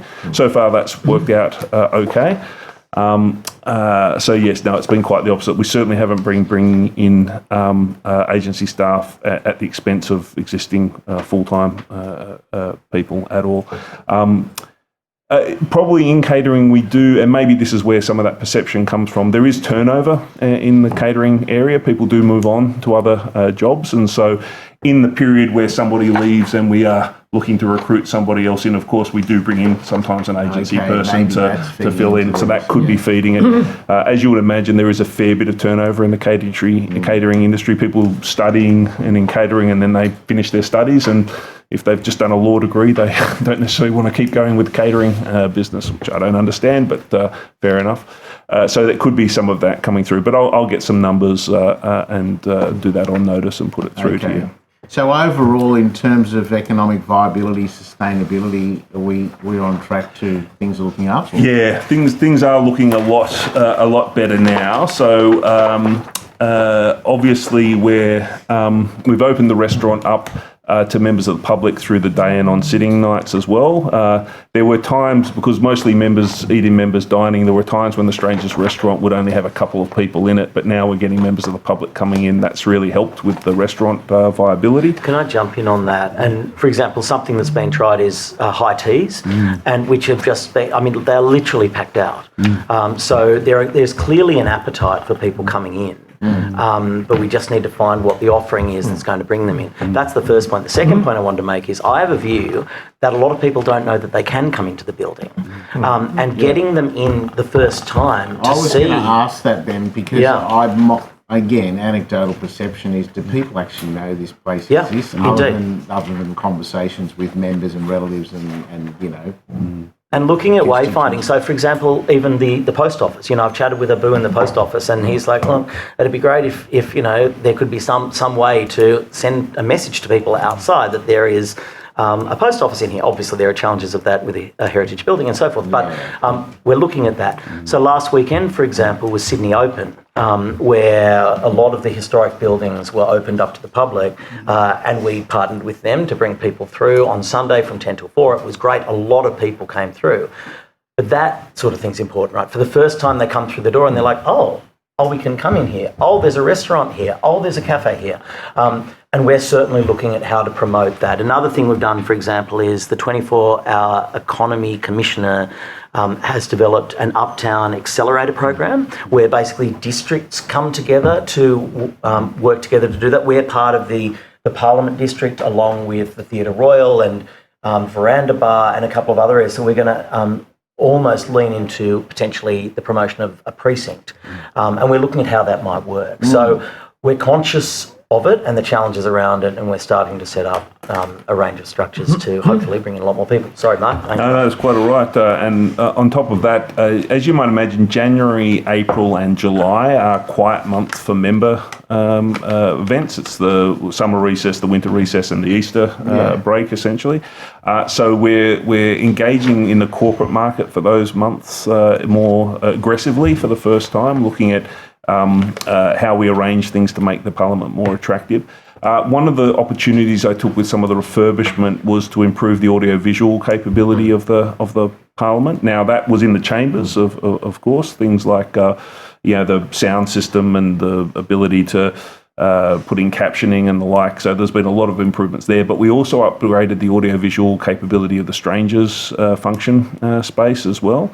So now for the first time, people can come in and run hybrid events in the Parliament. We've got good quality audio-visual, which previously we just didn't have. And so that's opened up a whole new market for us in the corporate space to use the capacity of the building when people aren't Actually, here. while you're on that subject, Mark, something that occurs to me tangentially is I had a conversation with a person who is in that space, that AV space, and they made the comment that in this era where everything's about the aesthetics and presentation, social media, all the rest of it, they made the comment that only one camera angle is available for members speaking in the chamber.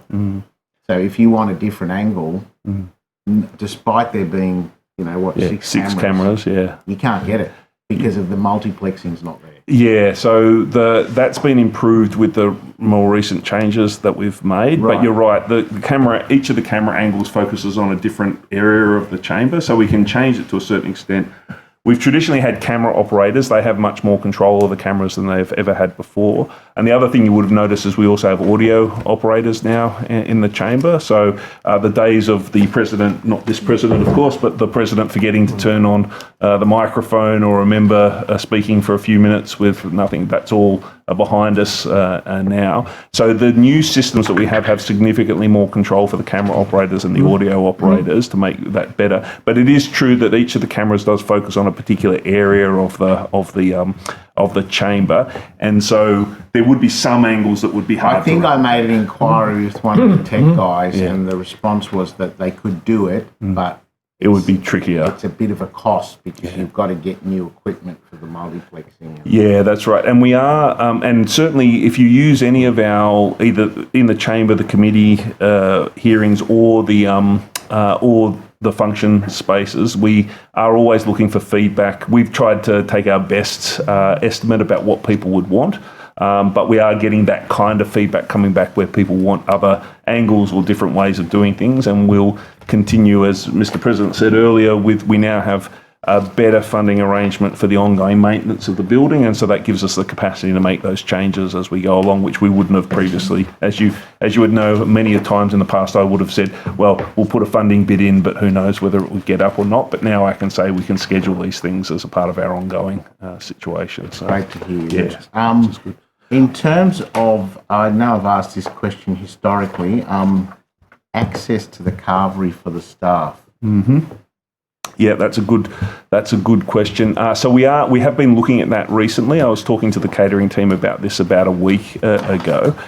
So whether we could set the carvery up in a space that will allow both members and staff to access it, and then members go to members dining to eat, staff go I think this is very important because staff here are working long hours, as long as us, and in some cases more, and to have a decent square access to a decent square meal is, part of the relief of the day, and I think it's important that we try and meet those needs. Yeah. So the only thing that's been slowing us down is just finding logistically how to do it. So how to set the food up such that, what I'd like to do is set the food up such that everyone can come to one location to get their food, and then members could go to, say, members dining to eat, staff could go to another area to eat. So we've been trying to look at the logistics of that. But that's the only thing I mean, that's that's stopping the other us. thing too, somewhere that dedicated for them To sit down and eat, in peace yes. and eat nicely, and That's instead of right. kind of, Yeah. tapping on the computer in the office and eating. Absolutely. Yeah. And we did, as part of the level 8 refurbishment that was done recently, first time in 40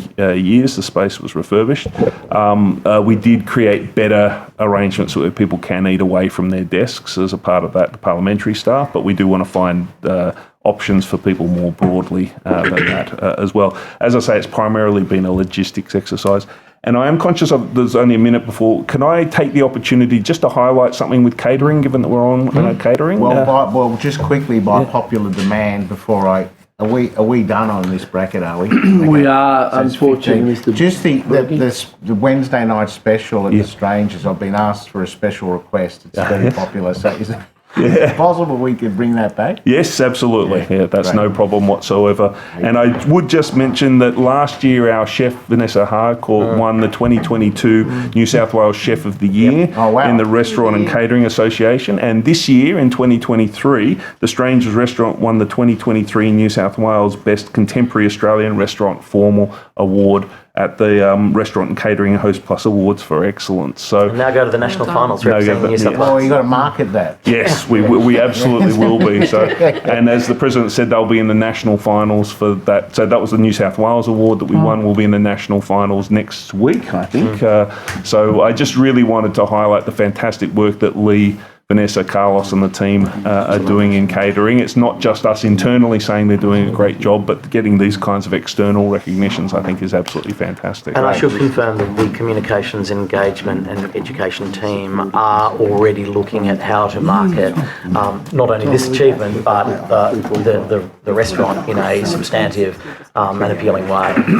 So the work is already being done. Actually, Lee would also want me to mention that we won 2 glasses in the Qantas and Drinks Magazine Wine List of the Year Awards for the 4th year running as well. Lee is very proud of his wine list. So all New South Wales, I hasten to say. So. Excellent. That is fantastic, and it's made me hungry. So I'm just keep thinking about the carvery.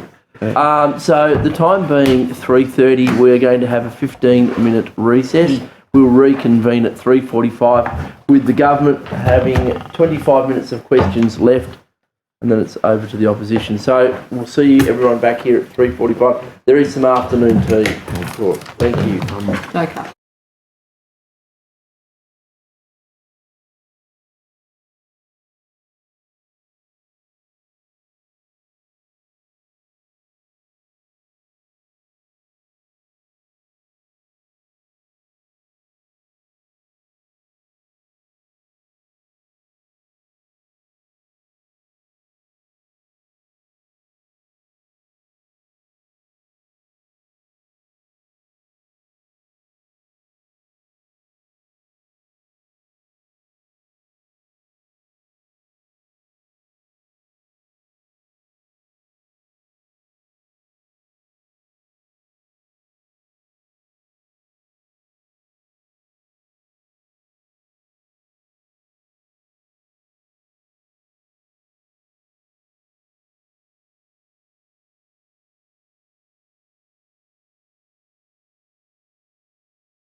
On time, or nearly on time. We'll recommence with the remaining questions from the government. Just two, if I may, Mr. President. The first one, through you to Mr. Blunt, if I may. One of the most valuable documents that's put out every sitting day, as far as I can tell, is the President's program. I know it goes to, by my estimation, to about half of all members and their officers. And I have a number of people who say to me, "What's that? When's it? How can I have a look so I know when I'm due to jump?" I was just wondering whether you would consider just having a look at whether it's appropriate to allow all members to receive a copy of that document. There may be reasons why not, but if I could just ask for you to consider that. Of course. So before I throw to David, I'm very happy to consider that. I don't see instinctively and immediately any reason why not, but then of course I've only been in the role for slightly less than 6 months and David's been the Clerk of the Parliament since 2011. So he is a wise old owl who will provide us with sage advice about if this is a possibility, and if it is, I would be delighted to ensure that it happens. Thanks, Mr. President, and thanks for the question, Mr. Primrose.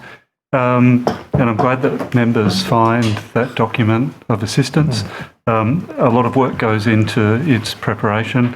I'd like to just highlight the wonderful contribution of Rachel West in my office for the diligent way in which she puts that document together each day, with the advice and assistance of the procedure team, and before her, of course, Kate Cadell. It really is the foundation for all of our work in the Office of the Clerk and the Procedure Office on a sitting day.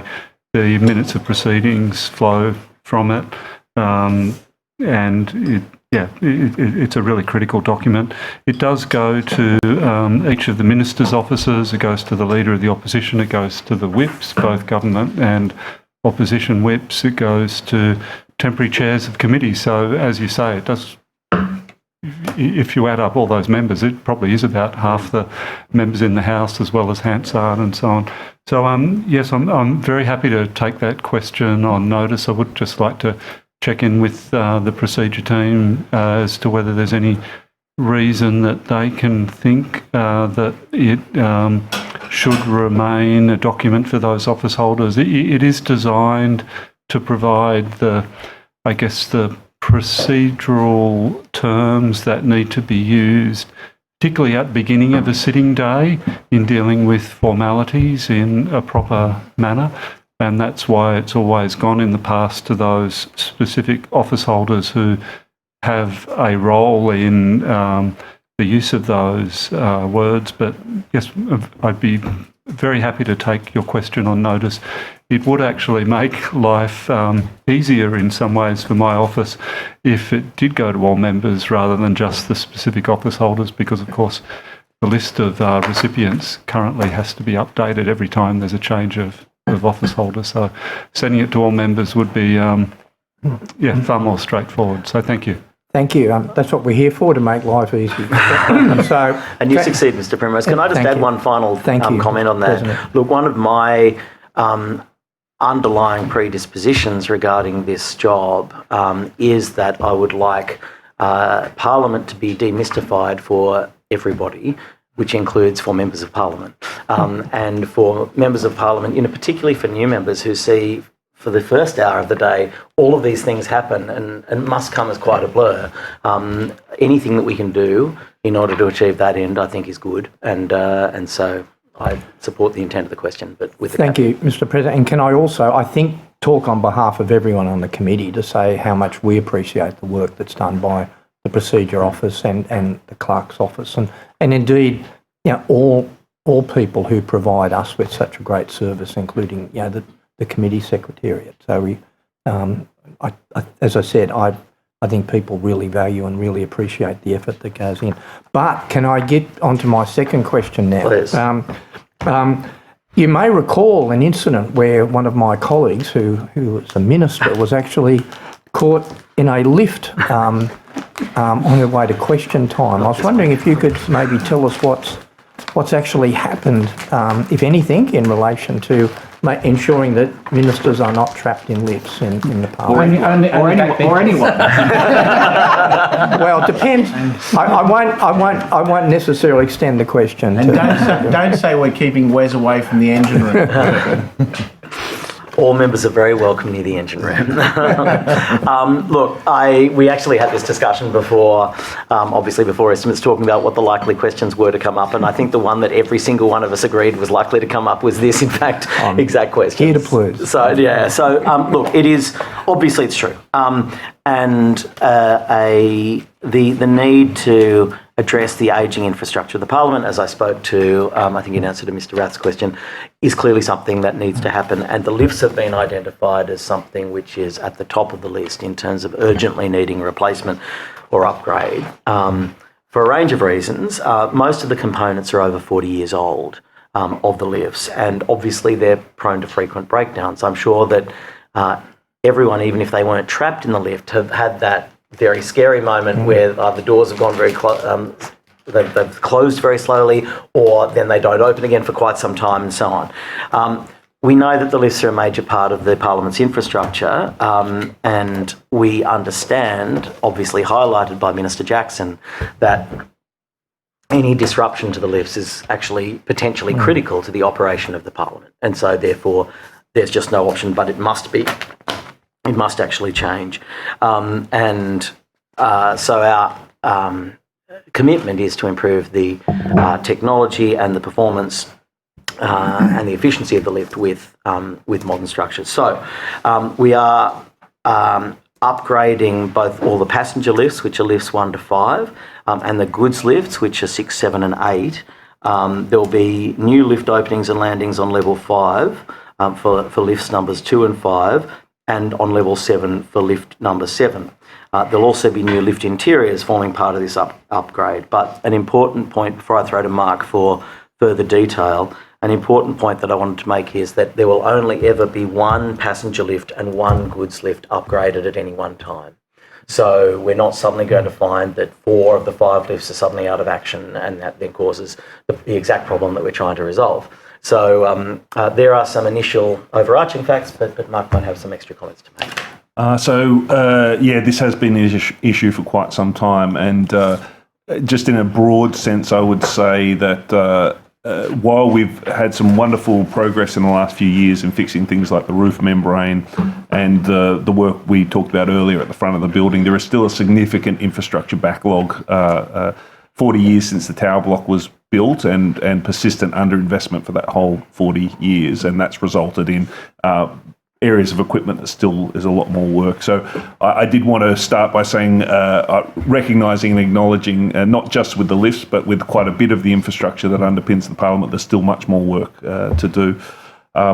We did some work a couple of years ago, and when we factored in the normal depreciation, which is about $18 million a year. So over the next 10 years, we have to spend $180 million just to stand still. And then you look at the backlog of stuff, there's another $200 million worth of backlog. So we're up around the $400 million worth of work needed to catch up with where we're at. It was $450 million a couple of years ago, but the work we've done in the last couple of years has brought that back. So the lifts, the President's covered the items that I would talk to mostly. I would just say each lift takes about 16 weeks to upgrade, to fix. Obviously, a little bit like the facade, they will look better as a result, but the most important thing is the mechanics that sit behind the lift. We have more recently had a mechanic on site during sitting days so that we can more rapidly respond to any lift problems that we have. Minister Jackson was able to exit the lift relatively quickly because there was somebody on site that could immediately work to open the doors. In the past, it's sometimes been up to half an hour before a technician could actually get here, let alone then do the work to let people out. So we are taking measures to make sure that we try to maintain the lifts while we do this replacement. We also, of course, every 6 months do do an inspection of the lifts, do preventative maintenance and the like. But when the components are 40 years old, you can do as much of that as you like, you're still going to have problems down the track. So the one at a time thing is to make sure that we don't materially impact the operation of the Parliament. As I say, 16 weeks per lift, so it is actually a program of work that will go over the next 2 and a bit years in order to get to all of the lifts. But we will be progressively improving things through that period of time, and we are continuing to work to the funding situation with the Parliament now is that depreciation I talked about before, the treading water part, is now funded, so we can tread water. But as a warning to my Treasury colleagues, I'll still be putting bids in because we do need to catch up on some of the infrastructure that's fallen behind as a result of that as well. Thank you. Thank you. Thanks so much for your attendance today. It's my first budget estimates for the Legislature. I've been looking forward to this one. Just a couple of questions, if I might start off with regards to Hansard. We've been aware, obviously, been a perennial issue, particularly with budget estimates, about working conditions, hours, exhaustion, etc. Particularly following from last year's estimates, what has been done to improve the working conditions of Hansard? Thanks, Ms. Saval. I will throw to Mark shortly, but clearly there's a challenge here and has been for many years. And so because of that, Hansard developed a fatigue management action plan in late 2020. Now, that plan's reviewed and updated annually. Of course, it was then operational through the COVID times, which wasn't perhaps properly and truly reflective of how the Parliament would normally operate.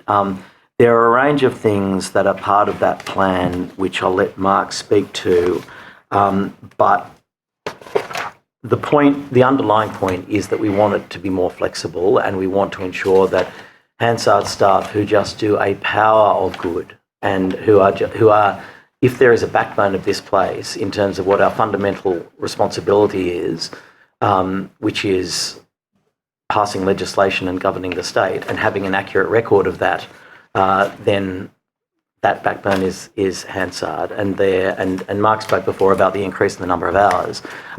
Clearly, they are extraordinary public servants, and I'm not saying just because they happen to be sitting right here, but they are extraordinary public servants and unheralded public servants. And I think that, it behoves all of us to remember it every single day. I do think the adjustment of the hard adjournment from 12:30 to 10:30 has assisted. Now, that doesn't mean that Hansard get to go home at 10:30. It means they still have to work until often 12 or 1 in the morning. Yep. But that's better than 2 or 3 in the morning. And that's good. They're also working, Hansard are now working fewer hours per week. For example, in 2022, some Hansard staff worked for 50 to 55 hours for 7 of the 15 sitting weeks. And in 2023 to date, Hansard hasn't breached 50 hours per week. So I think we're very conscious of the issue. I think things are heading in the right way, but Mark will have some more details to elaborate. Just in terms of those details, Mark, if you could, I'm particularly interested in how often they get time off for the extra hours that they do that you alluded to during sitting weeks as well. Yep. And if there are any plans to outsource some of Hansard's work, like in heavy periods like this. Yeah, so they're good questions. So I'll just start with the number of FTE and then move on to some of the fatigue things and then go to some of the issues that you've raised just then. So in 2018-19, so the start of the previous Parliament, there were 20 people working in Hansard. There are now 33.6 FTE in Hansard. So we have sought to increase the numbers of people working in the Hansard team. The caveat I would put on that is that the funding that we've got for the increased numbers from Treasury has been temporary funding. I'm pleased to say that we were successful this year in having that temporary funding extended for the full life of the 58th Parliament. So it's now 4 years worth of funding. Which has enabled me to take, with normal levels of turnover, I've been able to make more people permanent on the assumption that even if the funding ran out in 4 years' time with the normal levels of turnover and stuff, we'd be able to deal with that situation.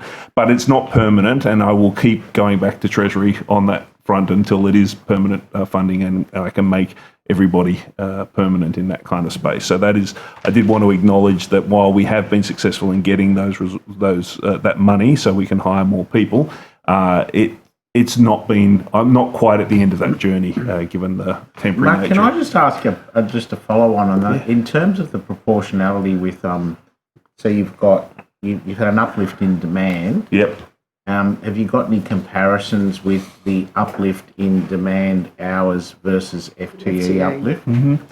I don't have that in front of me, but I could put that together. I talked about the hours in answer to an earlier question, and obviously you can see that's been a almost fourfold increase in the number of committee hours, for instance. But of course, committee inquiries tend to happen on non-sitting weeks, although there are exceptions to that. So we try to balance out the work between the two.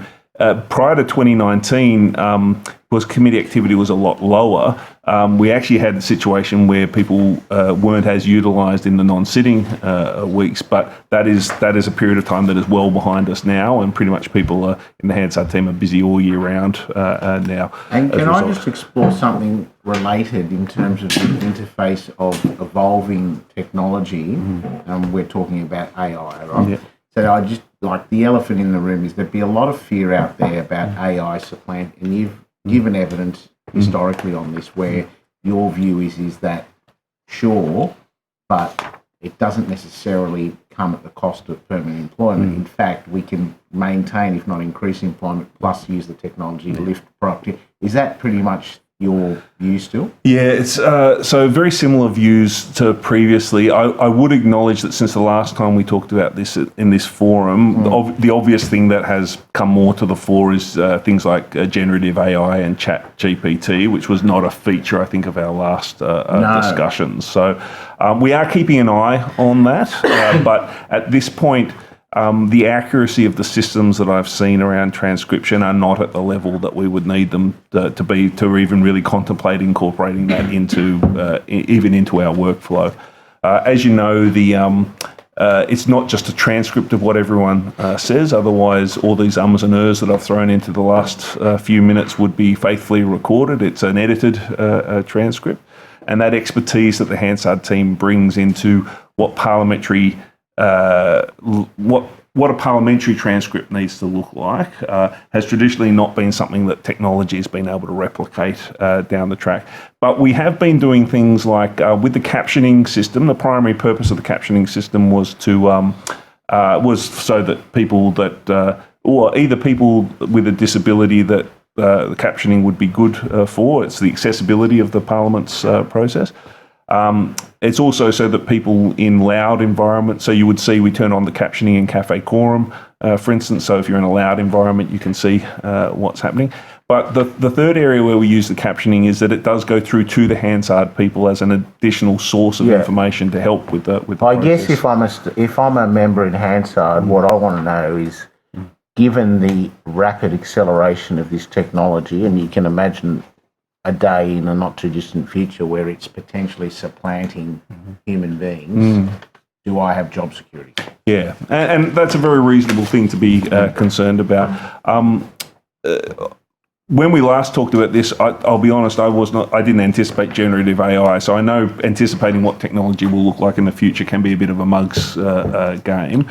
But at this point, everything that I've seen so far leads me to believe that there are things that might help with fatigue management, there are things that might help with people's ability to turn around transcripts faster and all the rest, but I haven't seen anything that would supplant the need to have a Hansard team. Not in other parliaments? No other jurisdictions that I've looked at. I do keep an eye on other jurisdictions.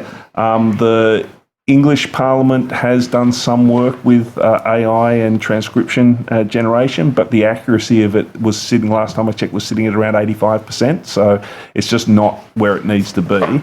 Of course, I can't anticipate what's going to happen next, but everything I've seen so far would lead me to believe that the way we work might change, but the need for people to do the work shouldn't. But If that changes, of course, we'll be keeping an eye on it all the way through. As I say, it's a mug's game to predict exactly where technology is going to go. I'll hand over it back to Emily, but this is the beauty of technology, right? If we manage it properly, you can actually get uplift in productivity and increase employment, as long as it's not a bottom line, let's just get rid of staff and have the robots doing everything. Yeah, that's right. Anyway. And that's not that's certainly not the intention of any of the work we do. One of the technology areas, though, that we have been working on, it's previously been impossible for a Hansard person to work remotely to do transcription. So we have been working on technology that would enable a Hansard team member to work remotely.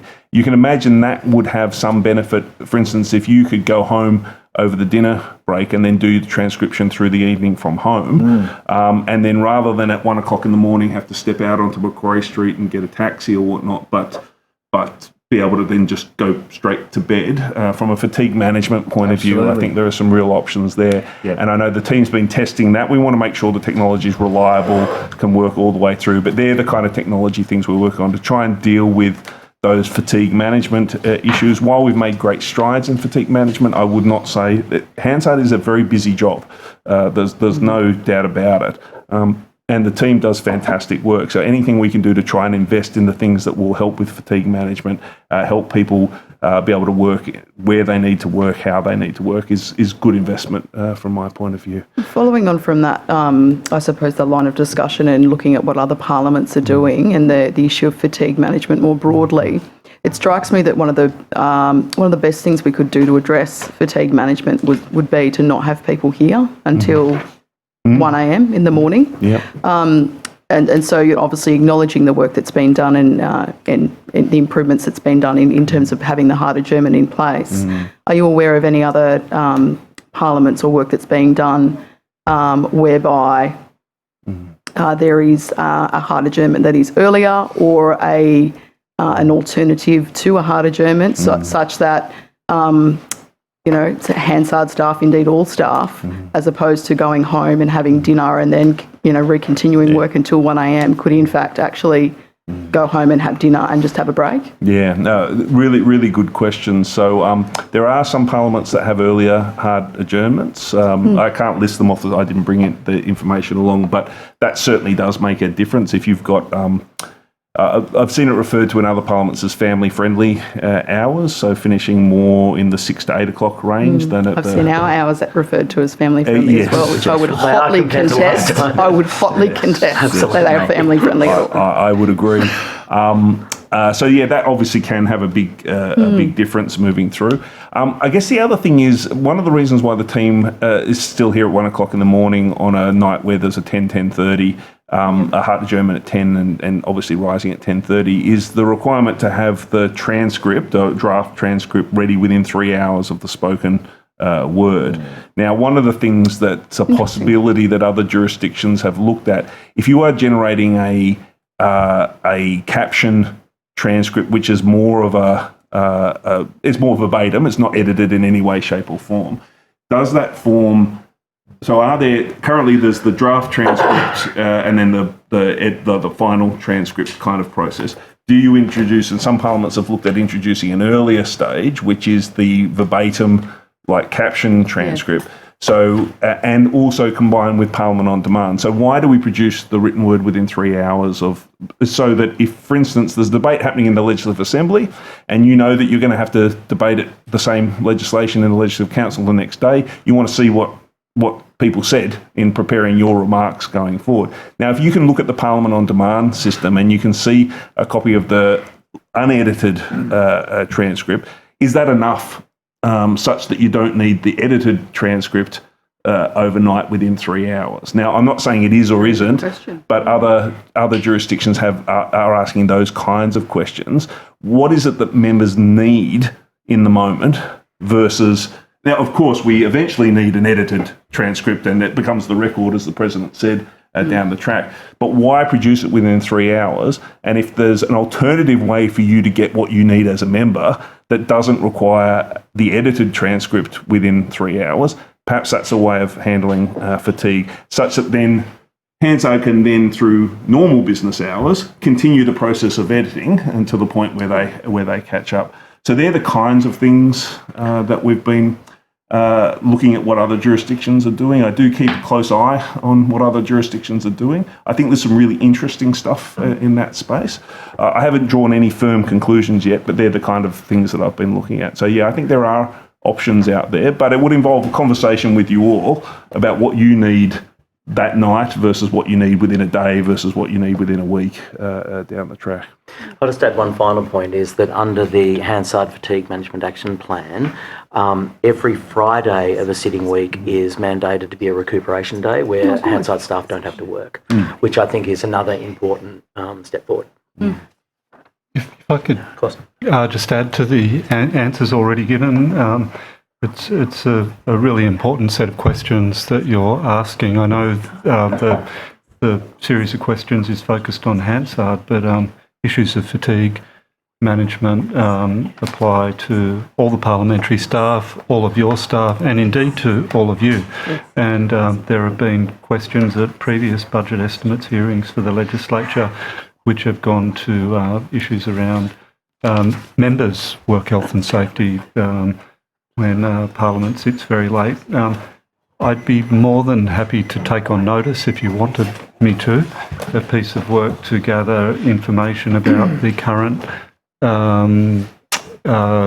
rhythms of sitting times in parliaments across Australia and New Zealand. Of course, the federal parliament, both the House of Reps and Senate, and the ACT Assembly, but particularly the House of Reps and Senate, have moved to sitting arrangements where they do finish at a much earlier time than we do. It doesn't stop end of sitting period, all-night sittings and some horrendously long sittings at times at the end of a session. But nevertheless, for most of the sitting year, those two houses are rising by 7 or 8 p.m, as I understand. So if you'd like me to, I'd be very happy to take that on notice. Thank you. Thank you, Mr. Blunt, and thank you, Ms. Savall. We'll now turn to half an hour of questions from the opposition.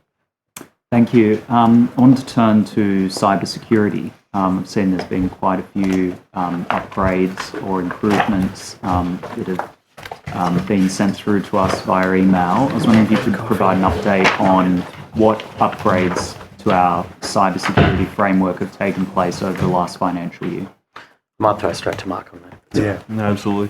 I will just caveat I do have quite a few things to say on cybersecurity, but I will just caveat by saying there'll be some areas where I don't go into detail about exactly how we set up some of our defensive arrangements. As you might imagine, there might be people looking over the transcripts of this, looking for those details to be provided. So there'll be a couple of areas where I might be slightly vaguer than I would usually be in answering a question.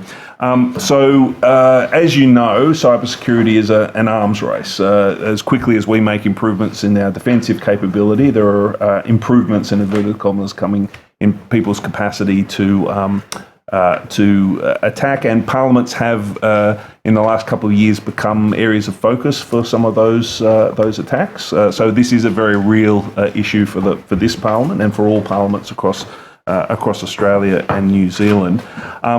So a couple of years ago, we went to the Digital Restart Fund that the previous government had, and got funding for cybersecurity uplift program to work through how we could improve the security in this kind of space. We did not want to rest on our laurels here because there have been significant areas. So for the first time, we now have a cybersecurity team. So rather than just the IT team taking on cybersecurity as an additional response, we have a cybersecurity team, and that has enabled us to bring in cybersecurity experts into the Parliament for the first time. And so rather than generalists who are turning their mind to cybersecurity. We now have significant cybersecurity capacity within the organisation. We've also worked with Cyber New South Wales, which is the New South Wales government cybersecurity agency, to ensure that what we're doing is best practice. There's a thing called the Essential 8, which is used as a way of measuring the maturity of people's cybersecurity space. I think, and this is one of these areas where I'm going to be a little vague, but it's probably fair to say that 2 years ago we were not very far through the Essential 8. It might have been an Essential 1.5 from our point of view. I'm very pleased to say that with the work that's been done over the last couple of years, we're now significantly progressed on our maturity in cybersecurity. We're able to tick off many more boxes in that list. And as I say, this is an area where I'm being a little vague, but I wanted to make sure that you knew that we are doing excellent work in this kind of space.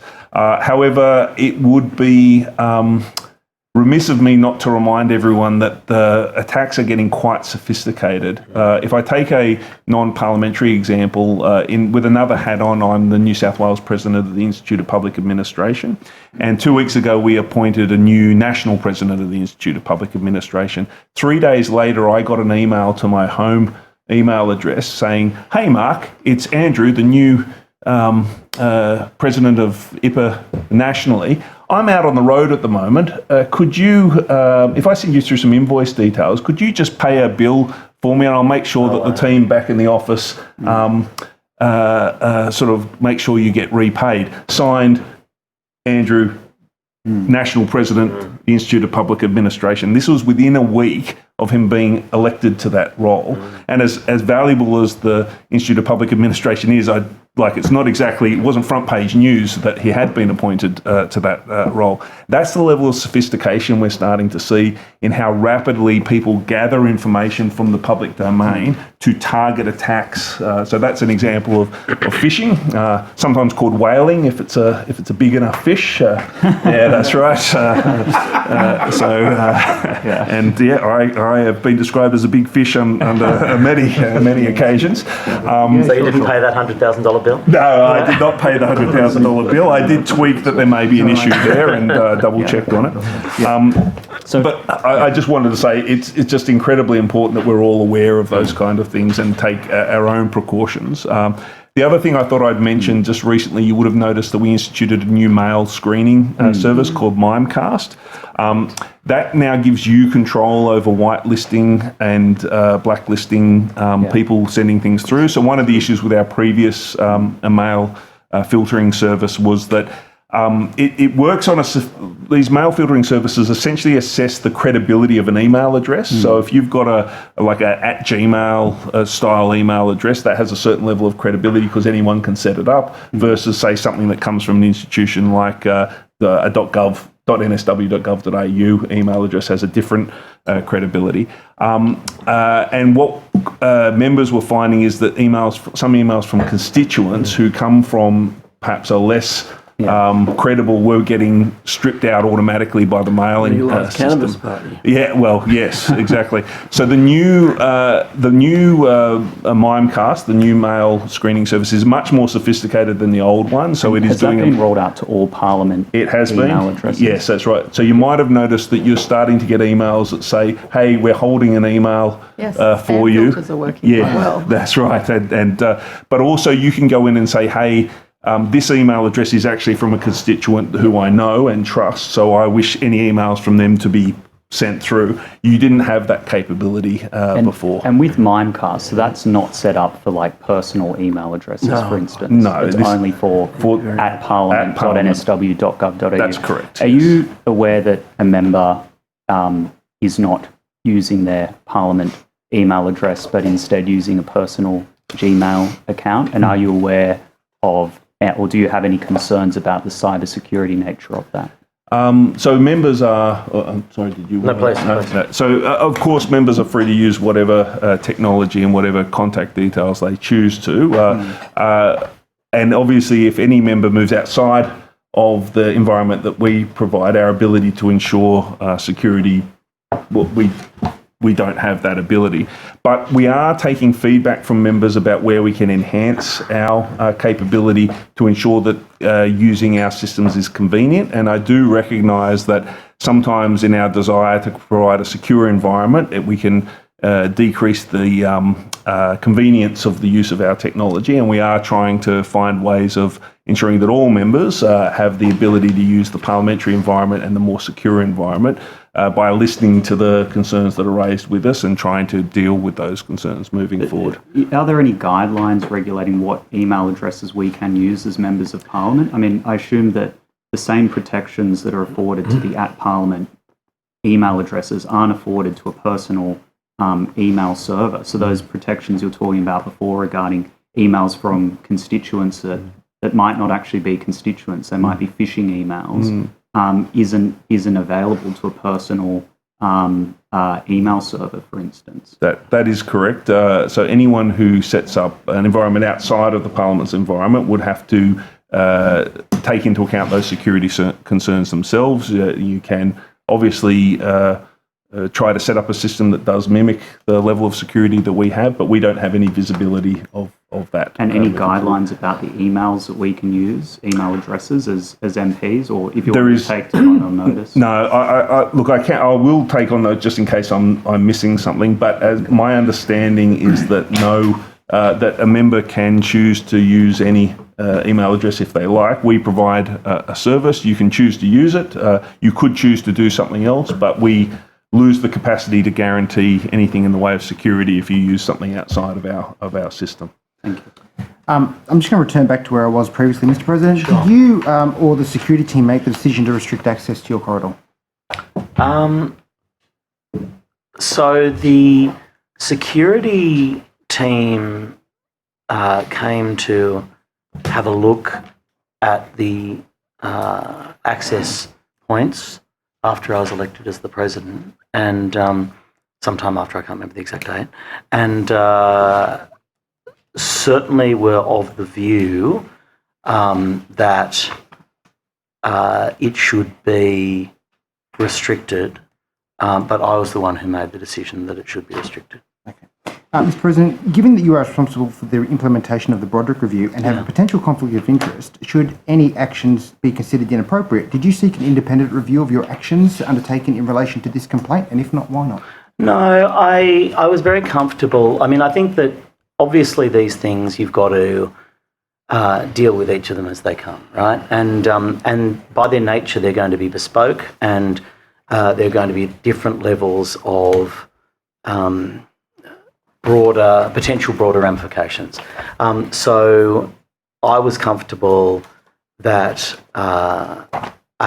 the decision that was taken would ensure that the issue that was experienced wouldn't happen into the future, and B, that the staff member concerned was provided with the appropriate level of support and was comfortable in that, and that was their determination to make.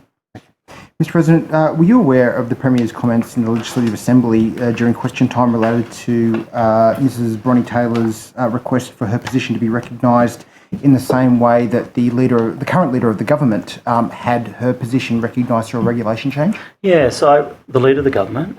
Yes. That's Ms. Sharp. Oh, okay.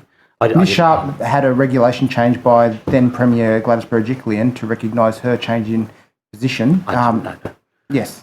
Was I aware? I mean, I read it in the newspapers. I'm not sure if I had heard about it before, and I might have. I don't know. Okay. But I'm aware of what you're talking about. Yes. And Mr. President, are you aware that Ms. Taylor requested the conduct of the Premier to be investigated by the Independent Police Officer? Yeah, and I am aware of that. And are you aware of the ICO's findings? I am.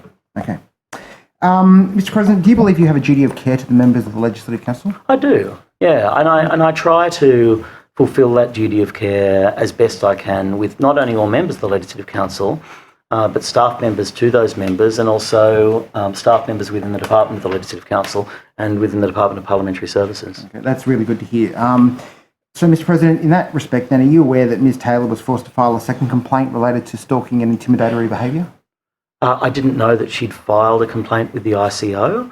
No, I'm not talking about the ICO. I'm talking about a second complaint in relation to the stalking and... Sorry, the context before was that she'd lodged a complaint with the ICO. Yes, but so I guess then- the assumption from me when you said she'd lodged a second complaint was that it was with the Sorry, ICO. I should have... I'm trying to get through it quickly because No, it's okay. time's restricted. All good, all good. So she's filed a second complaint. I believe it was with the Parliament. Right. In relation to stalking and intimidatory behaviour. Are you aware of that? Yeah, I am, yeah. Okay. Can I ask, Mr. President, what actions did you take to ensure Ms. Taylor's rights as a Member of Parliament and in the rights to a safe workplace were, for her and her staff, were respected? Yeah, so when the issue came to me, and I had a discussion with Mark about it, Mark, there were some... She asked for... Look, this is a little bit challenging, right? Because what I said before is still germane, and that is that it's entirely up to individuals themselves to make inquiries, to take whatever action they think appropriate. And I'm just going to specify right now, I have no intention of naming anybody in any of this questioning, so I'll just put that out there. That I'm not intending to name anyone. But I'm assuming that you're asking the questions with Mrs. Taylor's permission. Is that yes? She's aware of... That's fine. I just don't want us to get to the end of this hearing and then her to say, I can't believe everybody talked about this. She scares me enough to know that I would not be doing this without her utmost approval. Sorry. So with all of that having been said, just remind me of the most recent question. What have you done? What actions have you taken to make sure... What did I do? So spoke to Mark. There was some... she asked for a specific set of things to happen. There were some issues with one of those requests, of which she's aware. It was then determined that, including by me at the Parliamentary Executive Group, that there should be independent legal advice to see whether... Was that a proactive decision? Yeah. Not on the request of Ms. Taylor?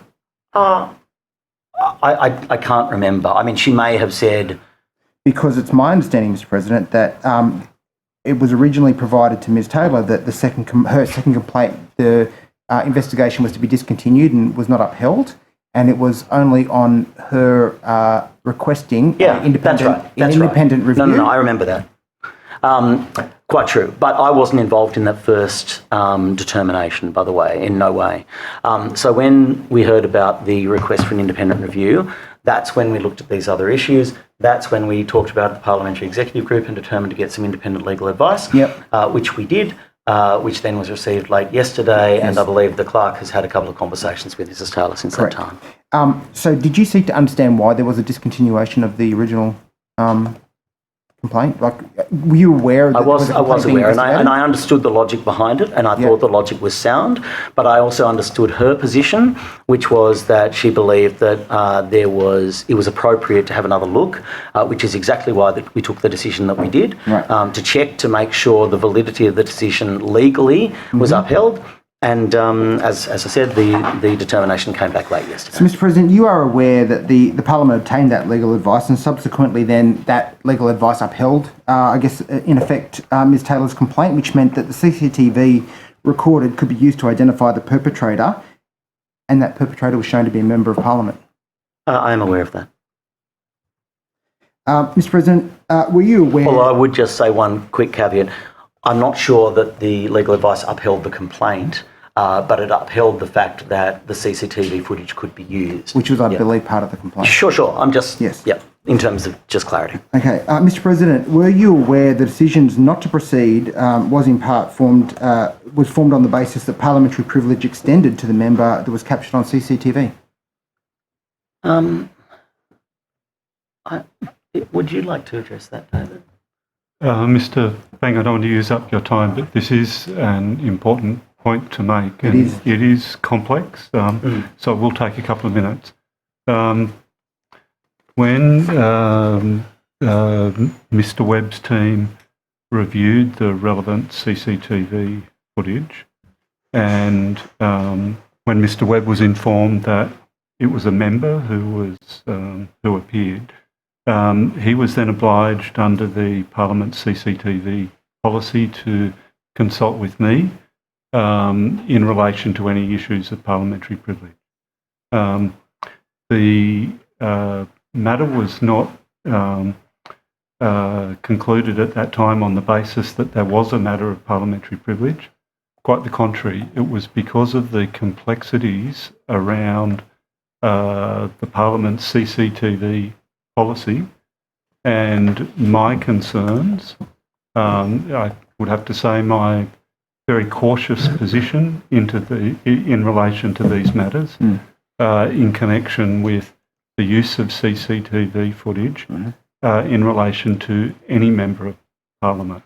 And it was because of that very cautious approach that I provided advice to Mr. Webb. I'm not suggesting for one moment that he simply adopted my advice. I'm sure he exercised an independent judgment in forming a view, but certainly my advice to him was to proceed very, very cautiously in this matter. And Mr. Blunt, I must say, both myself and Ms. Taylor have the utmost respect and confidence in your decisions on this. This is not a question of your, I guess, interpretation of everything. This is a question of the actions that then subsequently occurred. Yep. So, given that we've, I guess, established that there were some issues around the CCTV use, and that up until yesterday, Ms. Taylor was not aware that it was a Member of Parliament, and that was part of the reason why the decision was to, I guess, withhold some of that information.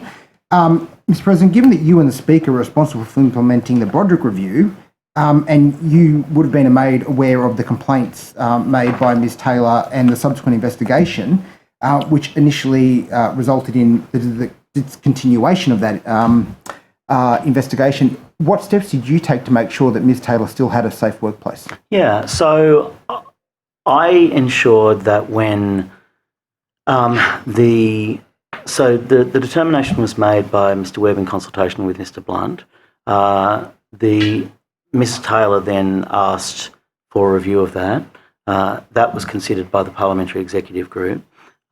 I strongly supported that legal basis to be reconsidered. And then once it was reconsidered, to try to address the situation. Mrs. Taylor came to see me about the issue, and I asked how she wanted the issue resolved, and she said she wanted the member to, well, no, that's not true. She said I think she assumed it was a staffer at that time, and she said that she wanted the staffer and the member employing them to come, and if I remember correctly, I don't want to put words in her mouth, but the intent was to come and sit in my office on my couch and to, in effect, apologise and to take responsibility. Mr. Blunt, after the advice was received yesterday, Mr. Blunt and I had a discussion, and the way that we felt the best way to achieve an outcome for Mrs. Taylor, as she stated it to me, was by Mr. Blunt ringing the member, putting this to the member and suggesting that the member may, because of the hurt for both Mrs. Taylor and her staff, the member may wish to go and speak to her, and he made it clear that he wanted to do that and to apologise. Mr. Blunt might have other comments to make about that. Well, but that's yes, where, and no. then Mr. Blunt advised Mrs. Taylor of that last night. Yes. So they're the actions that I took, noting that these were the wishes that she expressed to me, and so therefore I felt that it was, last night, I felt it was a good result if the member was basically in effect going to accede to those wishes in what I didn't speak to the member, but in what I assume and what I'm advised is a sincere and genuine way. And I Mr. Blunt, if I mean, I've got limited time, but I'm happy to continue with questions if that's all right, because it might actually address some of the things, but if it's really important. Just by way of really important point of detail, the other factor in talking to the other member concerned yesterday arises from the legal advice, which indicated that, notwithstanding my particularly cautious approach here, that there was in fact no legal impediment to using the CCTV footage in this particular instance. The legal advice also indicated that, again, notwithstanding that I had expressed a view about there being no issue of parliamentary privilege to Mr. Webb, that we should take a further step, which was to engage with the member to give them an opportunity to raise any issue of parliamentary privilege, which the member did not do. So, Mr. President, and you've sort of answered this question already, nobody spoke to the member that was identified on that CCTV footage until yesterday, is that correct? I certainly didn't, but I don't know if Mr. Blunt or Mr. Webb did. So I didn't know who the member was. So there was no... just so that you know, I wasn't advised who the member was. Were you advised that it was a member of parliament? I was. So, Mr. President, what actions did you take, given that you were aware that a member of parliament was the person that was identified, to ensure that Ms. Taylor had a safe workplace, given that she was already concerned about the level of harassment that was occurring? Absolutely. So given that, nobody seems to have contacted the member. Sure. So the answer is to do exactly what I said that I did, which was to ensure that legal advice was going to see whether there was an issue about the CCTV footage in response to Ms. Taylor's complaint. Yep. Mr. Blunt certainly wrote to Mrs. Taylor and availed her of the various avenues for supporting staff through this sort of time. And as soon as the legal advice came back, I spoke with Mr. Blunt, and we ensured that the remedy of the situation, as Mrs. Taylor requested it to me, was immediately put in place. I'm sure you can understand, though, Mr. President, that given that there was awareness that this was a member of parliament and that there had been continued harassment of Ms. Taylor, and you were already aware of the first complaint, and now that there was a second incident with both her and her staff feeling unsafe, that there was a duty of care, I believe, with you to speak to that member. Was there not? I don't think so. Well, then how was that member supposed to... No. I understand your point, and it's valid, because I think there needed to be the appropriate process too, and we needed to make sure if the clerk, for whom we all agree, we all have amazing respect, had a view about the identification of the member, then there was a challenge there. Now, if the legal advice had come back and said something else, then it may well be that the sort of action that you're talking about would have been appropriate. But what we've done is we have acted on the advice, then spoke to the member, Mr. Blunt has, and then the member has made the offer. But at the same point, if the member wasn't aware that the person had been identified, then how is the member going to cease their interactions? And I understand the point. And as I say, we went through the process. We got back the legal advice, which then ensured that this situation then continued and the decisions were taken that were taken. If the legal advice had said something else, it may well be that your contention is right, and that we would have then worked out, all right, well, clearly a conversation still needs to happen. Wasn't it lucky that nothing happened between the time that we were aware of who it was and the time that we were advised as who it was? Obviously, these environments are... It's a difficult work environment. It's a challenging work environment when you've got... Mr. President, I'm going to continue... No. I just want to quickly make one point. It's particularly on level 11. You've got a whole lot of people who are on one level who are political enemies of each other, and so there is going to be inherently some tension and some contest. And what we have to continue to do is always look at where the line is, as I've talked about in the chamber many times. Obviously, I don't want any member or their staff to feel threatened or to feel bullied or anything like that. And I'm glad that we've reached where we have. If a different situation had happened with the legal advice, then I potentially would have taken a different course of action. Mr. President, is the Premier's office aware of this? I don't know. Do you think the Premier's office should be aware of this? I haven't considered that issue. Okay. Are you going to take steps to ensure that the continued conduct of personal harassment, stalking and intimidation of Ms. Taylor by members of the Labor government ceases? I will deal with issues regarding any member as they arise individually. I'm comfortable from the conversations I've had with Mrs. Taylor and the conversation that David has had with the member that we've reached an appropriate outcome on this occasion. If other members have other issues and they raise them with me, then I'll deal with those on a case-by-case basis. Mr. President, the concern is that the privilege of the member perpetrator was of more concern than the actual person that was being perpetrated against. And the legal advice in relation to the second complaint, I guess, opened that up, but it only was because Ms. Taylor had requested a review, and there wasn't a proactive seeking of legal advice in relation to that CCTV footage, etc. Are you prepared to seek further legal advice about the LA Privileges Committee's determination that set aside the ICO's report to the Premier because it was also a matter of privilege?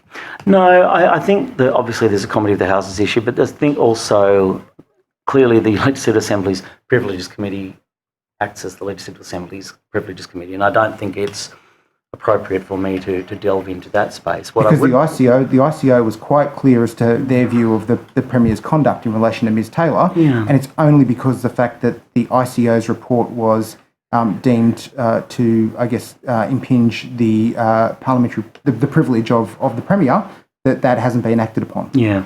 Look, we are actually not able to speak about the Legislative Assembly in this estimates meeting. I know, but I'm doing it anyway. No, sure. So I will respectfully decline to continue answering this line of questions. But what I will say is this, that I did yesterday, when upon receipt of the legal advice, also met with the Speaker to talk to him about the importance of updating the CCTV policy. And we both agreed on that to ensure that it was very clear that it applied to members as well. Okay. But Mr. Blunt has something extra to add. If I could just add one observation in relation to the legal advice and the advice that I gave to Mr. Webb. I'd want to assure you, Mr. Fang, and all members that my particularly cautious approach in relation to this matter was certainly not reached in any flippant manner. It was the result of very careful consideration of, for instance, the 160th report of the Senate Privileges Committee, which followed on 2 years of many hearings of budget estimates, of Senate budget estimates in relation to the Department of Parliamentary Services in Canberra, and issues being considered as to whether, for instance, the use of CCTV footage in relation to a senator constituted improper interference or attempted improper interference with the free performance by a senator of their duties, and whether a contempt had been committed.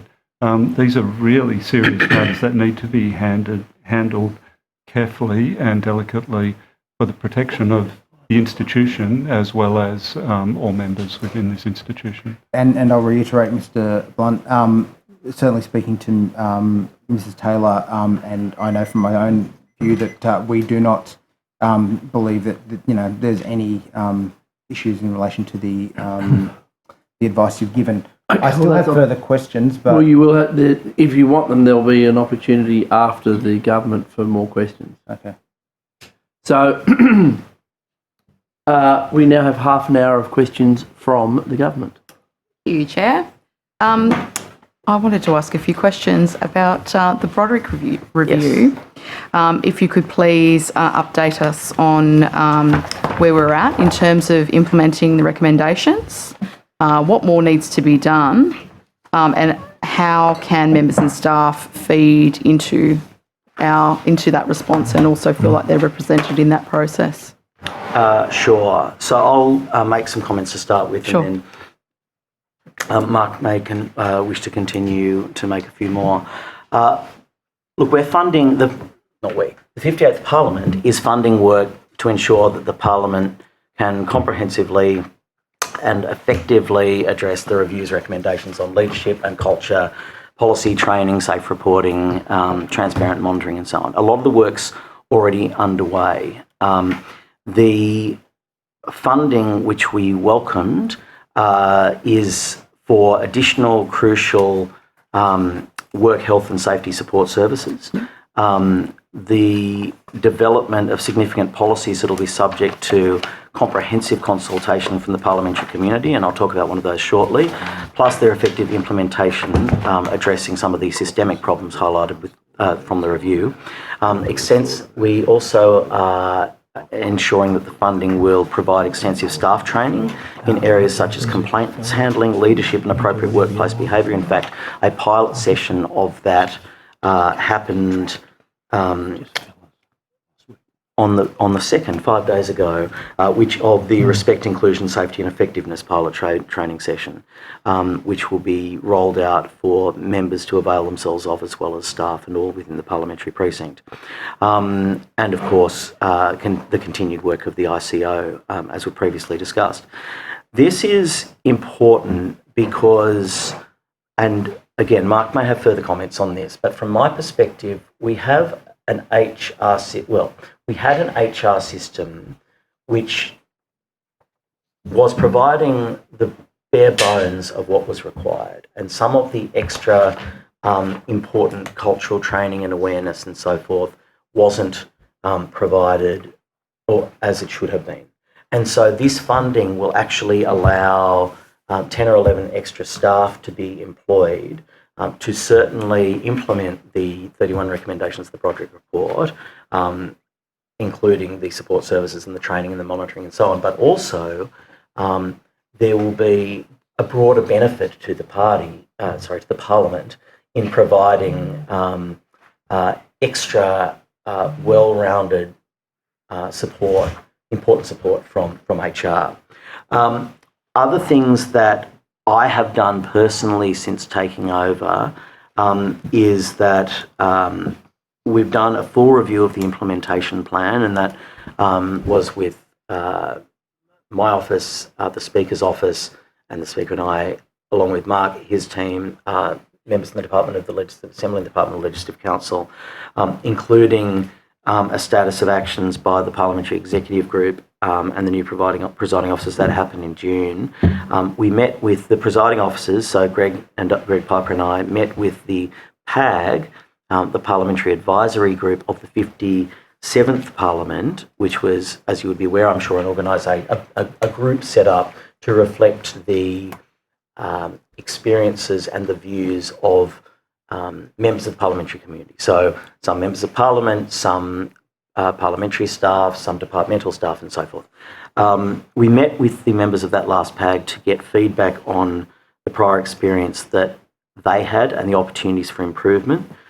We've launched a new draft policy on bullying, harassment and sexual harassment for extensive staff consultation, and that was out from August to October.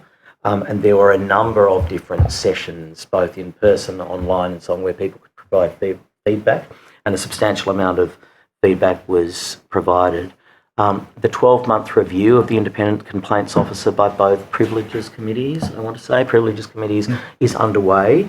I met with Elizabeth Broderick along with Speaker Piper as well to discuss her specific views about what happened, what can be done better, what areas we need to be focusing on, and so on. We are reconstituting the PAG. Great. So we have invited those members of the PAG from the last Parliament who are still part of the parliamentary precinct to be members. We will work out then, and it's up to them whether they want to do it or not, we'll work out then where the holes are in terms of representation to ensure that that representation is equal and equitable across all areas. The other point that I'll make is that we're also appointing an independent chair of that PAG. Now, Leslie Williams did an outstanding job as the chair, and all the feedback we've had is that she dealt with some challenging situations extremely well and extremely effectively and diplomatically. However, she also is in agreement with this. Our view is just the built-in power imbalance of having a member of Parliament on chairing a committee with staff member where everyone is supposed to have an equal voice is potentially an issue. So we're appointing an independent chair, and we're very pleased to do that, and I can go through those details if you want me to. I think this is incredibly important. There is nothing more important than having a safe and secure workplace for all inhabitants of not only Parliament House, but electorate officers as well, our entire community. Everyone needs to feel that they are able to come to work safely, that they are respected, that they are treated with dignity, and there is a good roadmap for us to follow, and I'm committed to ensuring that that roadmap is implemented. But Mr. Webb, you might have some more comments you wish to make.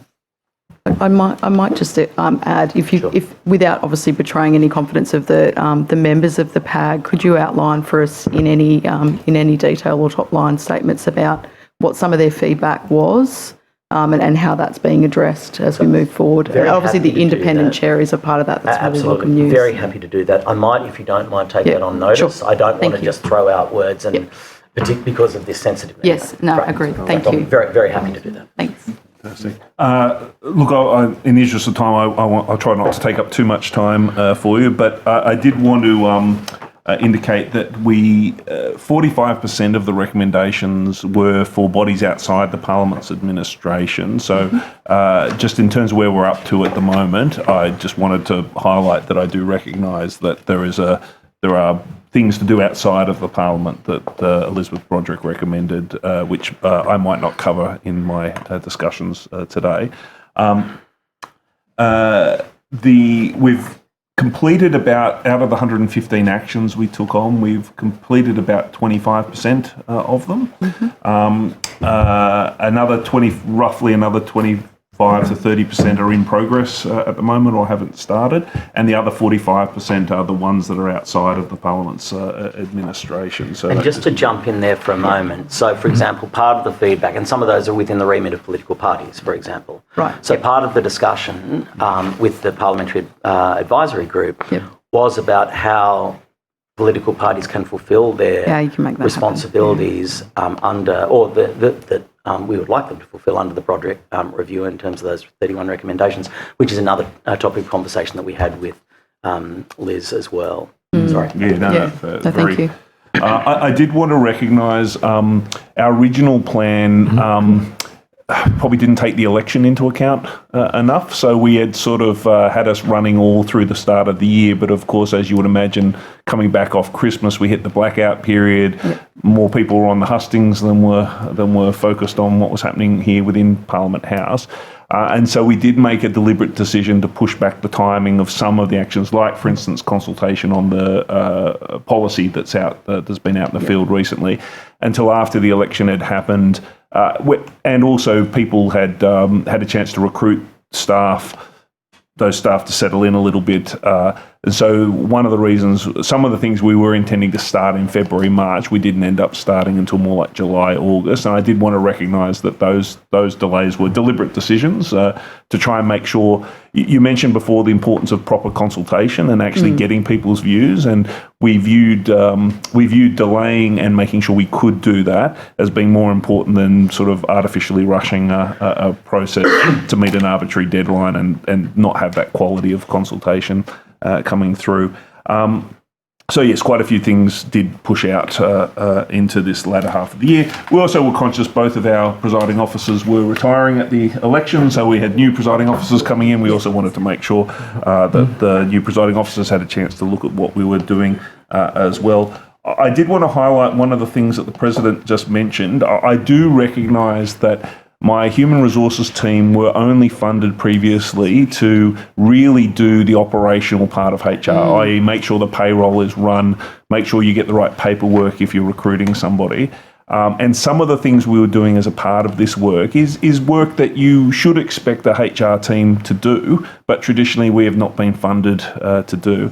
And so I was very pleased to be able to make that case in our Treasury submission to bring in additional trained expert resources in wellbeing, in handling complaints, in trauma-informed handling of complaints and the rest. And I am pleased to say that obviously recruiting that many people took a little bit of time, but we have an excellent team of people who are working very hard to make sure that everything we do is, as a result of consultation, takes trauma-informed approaches in mind and reacts to the feedback that we're getting. I mean, even to the point of, say, the feedback that Ms. Boyd gave earlier today about people from the LGBTQI plus community. And as you'll recall, the Broderick Review very much showed that people from that community were having a particularly tough time in the parliamentary environment. So even the kinds of things that Ms Boyd was recognising before, we need to be open to hearing that feedback and making more adjustments as we go forward. Because I did want to say, the Broderick Review was an incredibly important stage in the Parliament's evolution, but we can't just tick off a bunch of stuff from the Broderick Review and then say the job is done, Certainly not. move away. And so one of the, I guess, the challenges that I've set for my team and the challenges in our consultation is to say, don't be limited to what the Broderick Review has said. It is a jumping off point for further improvement, not the end point of the... So, of course, I do want to quit the Broderick Review. I do want to be able to say, yes, everything that was done there we've been able to do. But I very much view it as a jumping off point for the future, not an end point in and of itself. And so more feedback, like the kind of feedback that Ms Boyd gave before, is crucial to making sure that we keep that process going moving forward. Yeah, certainly very wise to see it as a floor, not a ceiling. In terms of, so I presume you were talking about the 10 or 11 extra staff? Yes, that's correct. And can I clarify, are they temporary? No. Or permanent? No, permanent. I made the case that we did get some temporary money for individual things like reviewing policies and the like, but the 10 or 11 staff that we've added to the HR team are permanent staff, and it was to bring the HR team up to the level of resourcing necessary to do this job properly and do it for the long term, not just for a short-term implementation. And in terms of the training, I think, Mr President, you referred to earlier, can I clarify, is that training optional or mandatory? It's mandatory for staff. It's certainly mandatory for staff and strongly encouraged for members. Is there any view to change that? I'm not sure that it's possible for us to mandate members of Parliament attend the training, but we will do all we can to strongly encourage them to do so. Thank you. Very commendable. Thank you. I'll just pivot now to a slightly different line of questioning, and that is with regards to the amount of crystalline silica that is in New South Wales Parliament.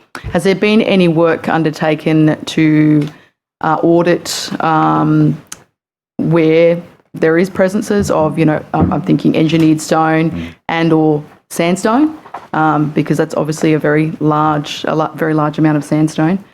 And what work is underway to ensure the safety of all staff, particularly with this exposure to respirable crystalline silica? Well, this is obviously an extremely important and very current question, and very appropriate for you to raise it, but I will throw to Mike. Yeah, no, absolutely. No, a very important question. So there is engineered stone across the parliamentary precinct. In fact, when you go back to your office and you look at your kitchenette, there is engineered stone. I have noticed there. In the bathrooms too. Yes, bathrooms as well.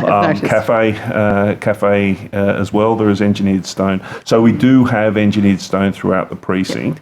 So the first thing I wanted to say is that we have enacted protocols within the Parliament that if any work is being done in a space where there is already engineered stone, that, for instance, we don't cut into the engineered stone, because, as you would know, a lot of the risk comes when, like a little bit like bonded asbestos, it's not the bonded asbestos, it's the loose asbestos. Similar things with the engineered stone as well. So we put protocols in place to treat engineered stone in the way that we would treat any hazardous material, and we have well advanced areas there. I have put a stop to. There's no new engineered stone coming into the Parliament. Obviously, I do recognise that this is an issue that's being debated in public. I know you didn't use the word ban.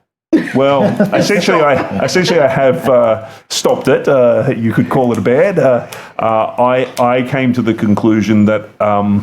While the issue was being debated, I would rather err on the side of safety, and so I have said no more engineered stone.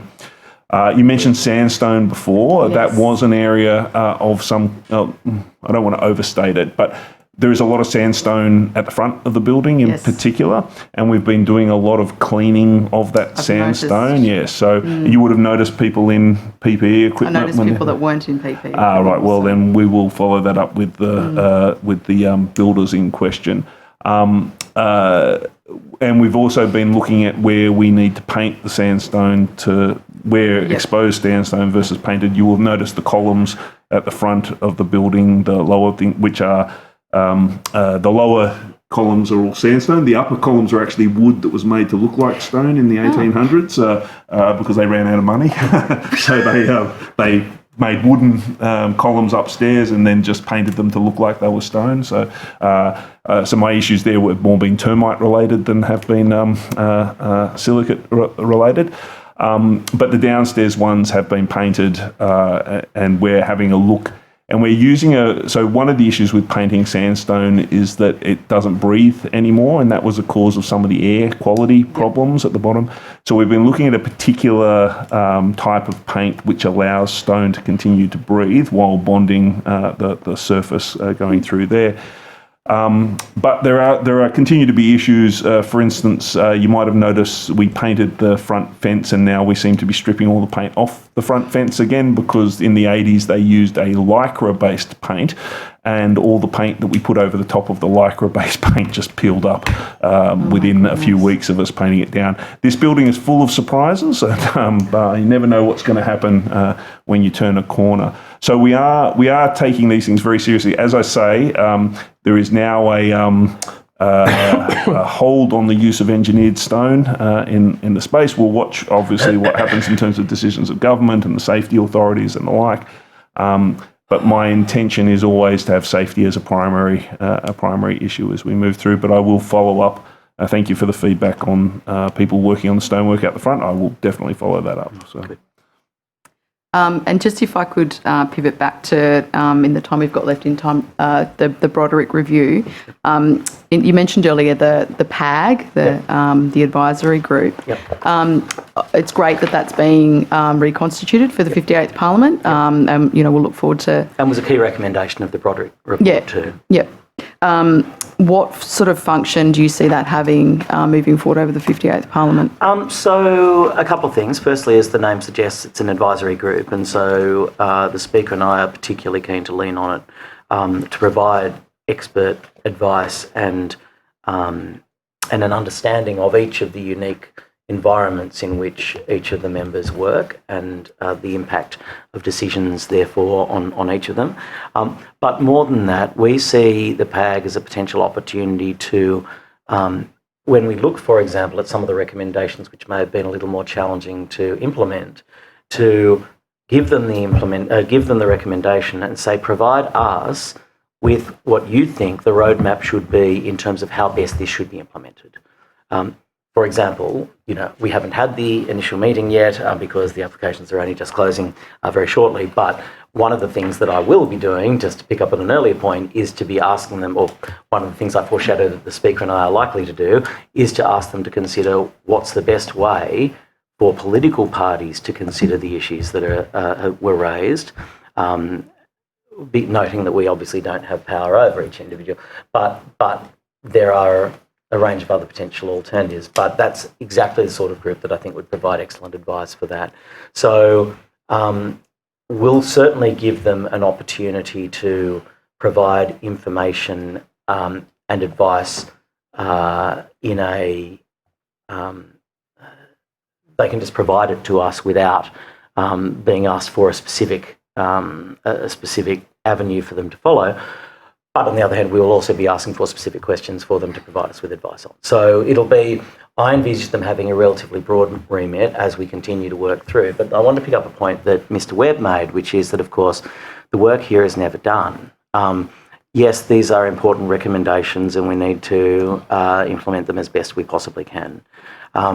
However, as the Parliament, in fact, any workplace, any large workplace, is by nature a dynamic environment. And when we address one challenge, a new challenge will arise. And we want to make sure that there is an opportunity and an avenue for when new challenges do start to exist, when new behaviours perhaps do start evidencing themselves, that there is a structure set up where people can immediately feel that they can report it or provide information about it or provide that feedback that's done in a non-threatening way, that they feel that they are able to do so and that their opinion would be welcomed, so that those sorts of behaviours can be addressed as quickly as possible. I think that one of the challenges that we've had in previous decades is the fact that many, I suspect, many staff members, particularly in this place, felt that, well, that was the way it always is. And so there is nothing I can do to change it. And so the most important thing that we can do here is to make sure everyone understands that they have a pathway, they have an opportunity to be heard, that their concerns will be treated extremely seriously, and that they have advocates who will look to ensuring that they can make this place as safe and respectful a workplace as possible. I'm just looking to my colleagues to see if they had any further I questions. do have one quick one. The old chestnut of, I think this is part of 8 the, minutes. Mark and I have had discussions on this, and so have you and I, Ben. Yep. Previous Mr. President. Mr. President, sorry, Wes. Regarding the development of a members app. You got it. Yeah. So I just think the reason I think this would be very handy is because members have a whole lot of contact points via the web and various other pieces of information that they need to pull together in a very short time, particularly on sitting days, as we all know. And I think there would be so much we could integrate into it that a very well done app would be of immense help to members. So I just wanted to ask you where that was up to. So I like the idea. My view is that anything that we can do, in the same point that I made about the President's Program before, anything that we can do to demystify this place and to demystify the roles and the responsibilities of members and of their staff is a good thing.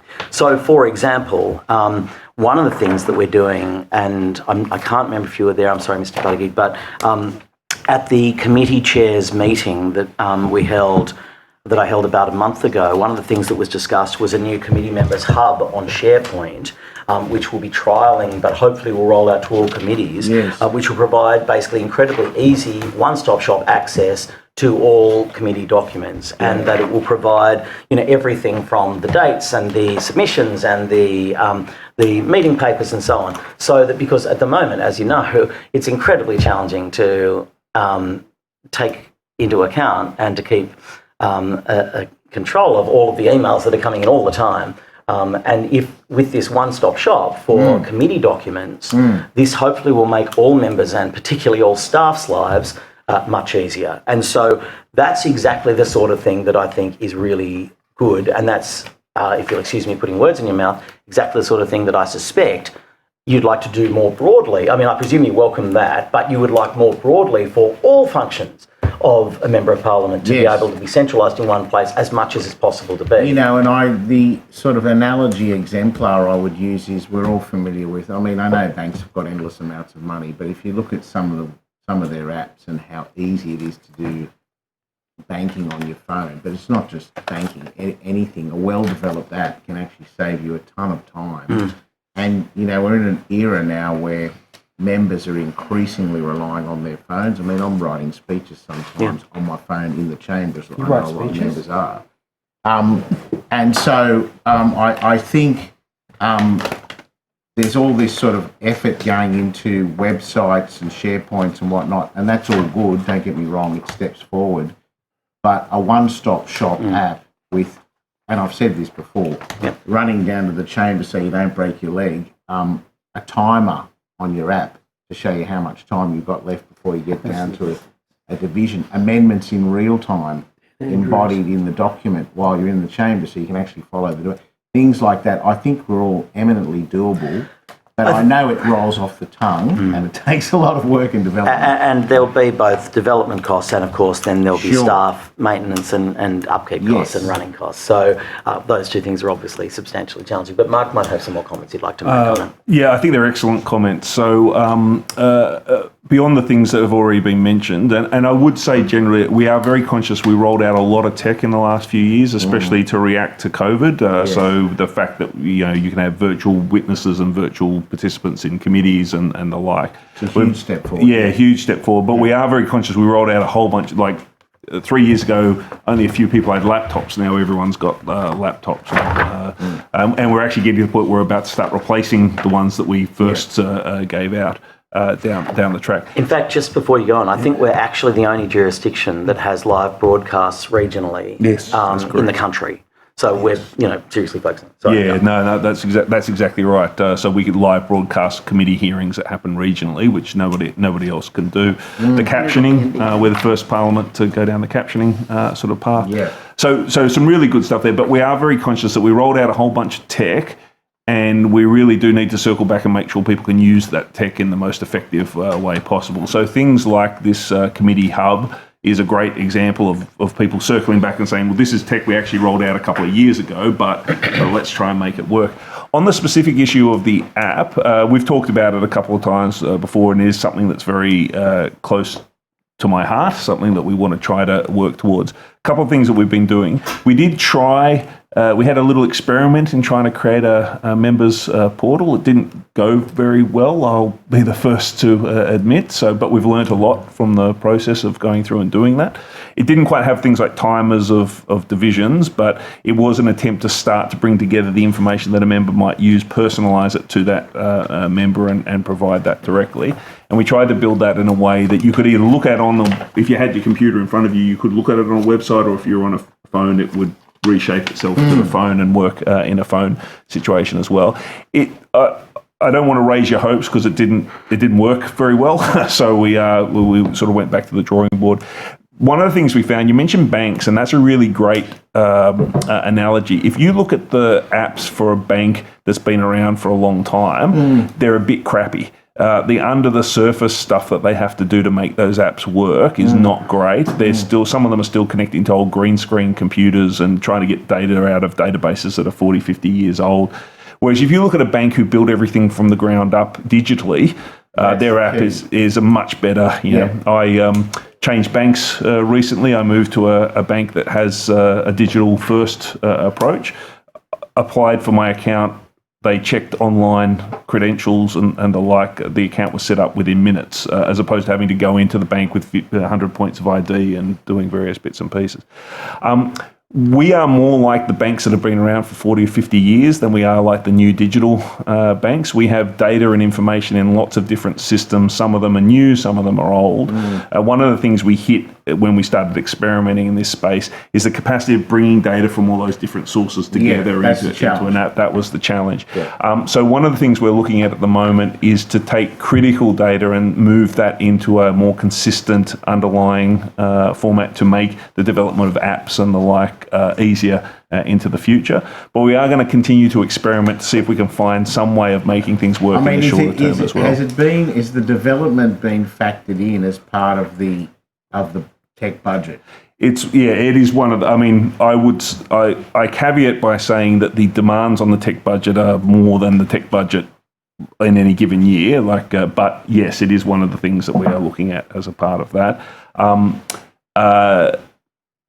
The balance between how much money do I put in making the underlying, improving the underlying infrastructure versus accepting the underlying infrastructure and trying to build something over the top of it, that's what we're debating at the moment, just to see what the right balance of investment is moving forward. But it is definitely in the mix of things we're looking at, and we are in a much better position now to make forward plans with the recently passed budget. As I say, our depreciation is now funded, which means that I can plan multiple years in advance. As you know from previous discussions, previously I was year to year on what the investment would be. Now I can plan multiple years into advance, and that will make a big difference to how we move forward. Okay, and we're very grateful for that. Let's keep the discussion going, and if it hasn't come to pass by the end of my term, we'll ensure that I'm pre-selected so I can see this come to fruition. So you can see it come to fruition. You'll be fine, Mark. You've got the minions. Thank you, Mr. Buttigieg and Mr. Webb, for that. We now have 7 minutes of questions from the opposition. Mr.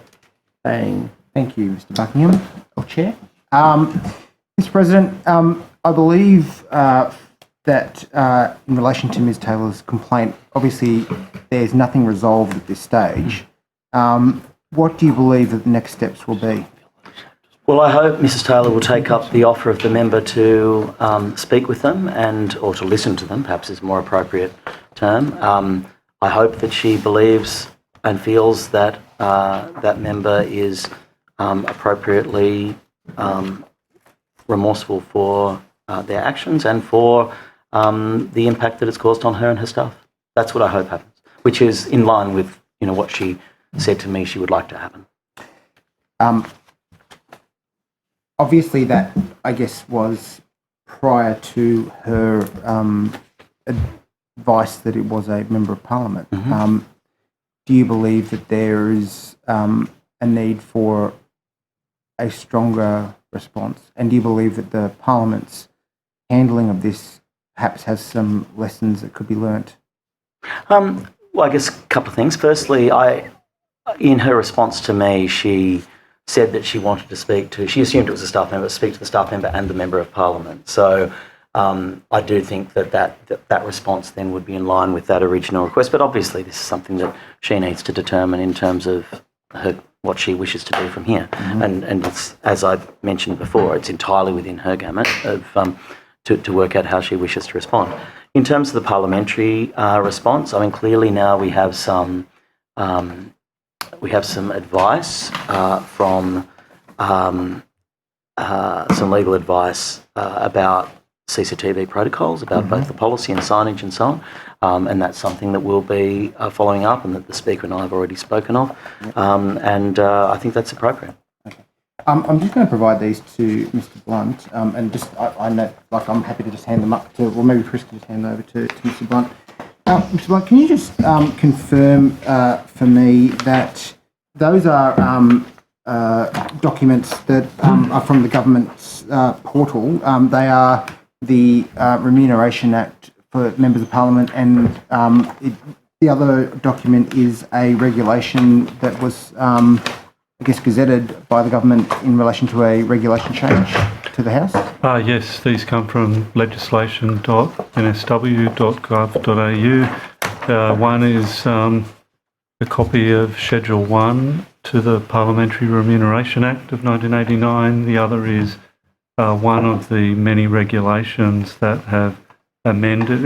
It's an unusual act in that the schedule can be amended by a regulation, not just by it doesn't necessarily require an Act of Parliament. And the other document is a regulation from 2019. So that just before you proceed, Mr. Can I ask that those documents be tabled? Yes, no, and I intend to table those documents. Mr. Blunt. Oh, sorry, I will. Yes. Mr. Blunt, the regulation that you've got there, that relates to a change to have a position recognised in the Legislative Council that was previously recognised in the Legislative Assembly. Is that correct? Sort of. It was so there. Over the years, there have been many changes to Schedule 1 to the Parliamentary Remuneration Act, affected by regulation. Often 2 or 3 a year.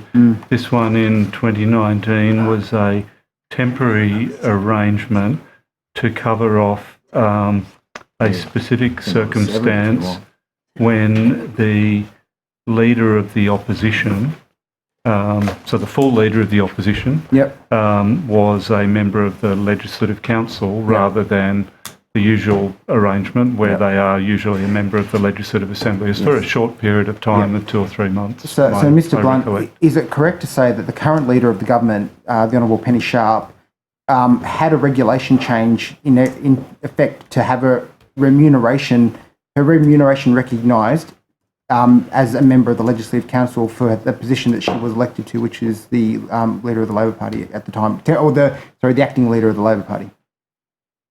I think that is the case, but I would just need, if I can just take that on notice as to whether it was Ms. Sharp, but it was certainly the person who was, certainly the Leader of the Opposition at the time. So if it was Ms. Sharp, it was in effect the same person that Mrs. Taylor had to write to seek a regulation change for her position as the Deputy Leader of the Nationals to be recognised in the House. I just put it on unfair to ask you. Question? No, it was unfair to ask you the question that I was about to put, so I'll put it in a different way. The Premier criticised Ms. Taylor in the Legislative Assembly for seeking a regulation change that Ms. Sharp got a regulation change for. do you recall if there was any political attack on a member of the Legislative Council when this regulation change went through? Order. Or was there a yes? I think I've made my point anyway. Well, members should not be seeking You're right. an I opinion apologise. from public officials. Yeah, no, so you are right. And I shouldn't maybe you have could done that. reframe it. Look, I'm happy to try rephrasing it again. The Premier took a cheap political shot at Ms Taylor for seeking a regulation change that Ms Sharp got put through when she needed a regulation change to have her position recognised. Mr Blunt, is it an unusual thing for a regulation change like this to occur? Has it occurred previously? More than once? Just to be clear, that Mr Blunt is responding to the question at the end not of the that, preamble preamble that I put on the record. No, Yeah, that's let's correct. just be clear. That's correct. Yeah, thank you. Thank you for your ruling, Mr. Chair. As I said before, there have been numerous changes to Schedule 1 of the Parliamentary Remuneration Act over the years, made by way of regulation.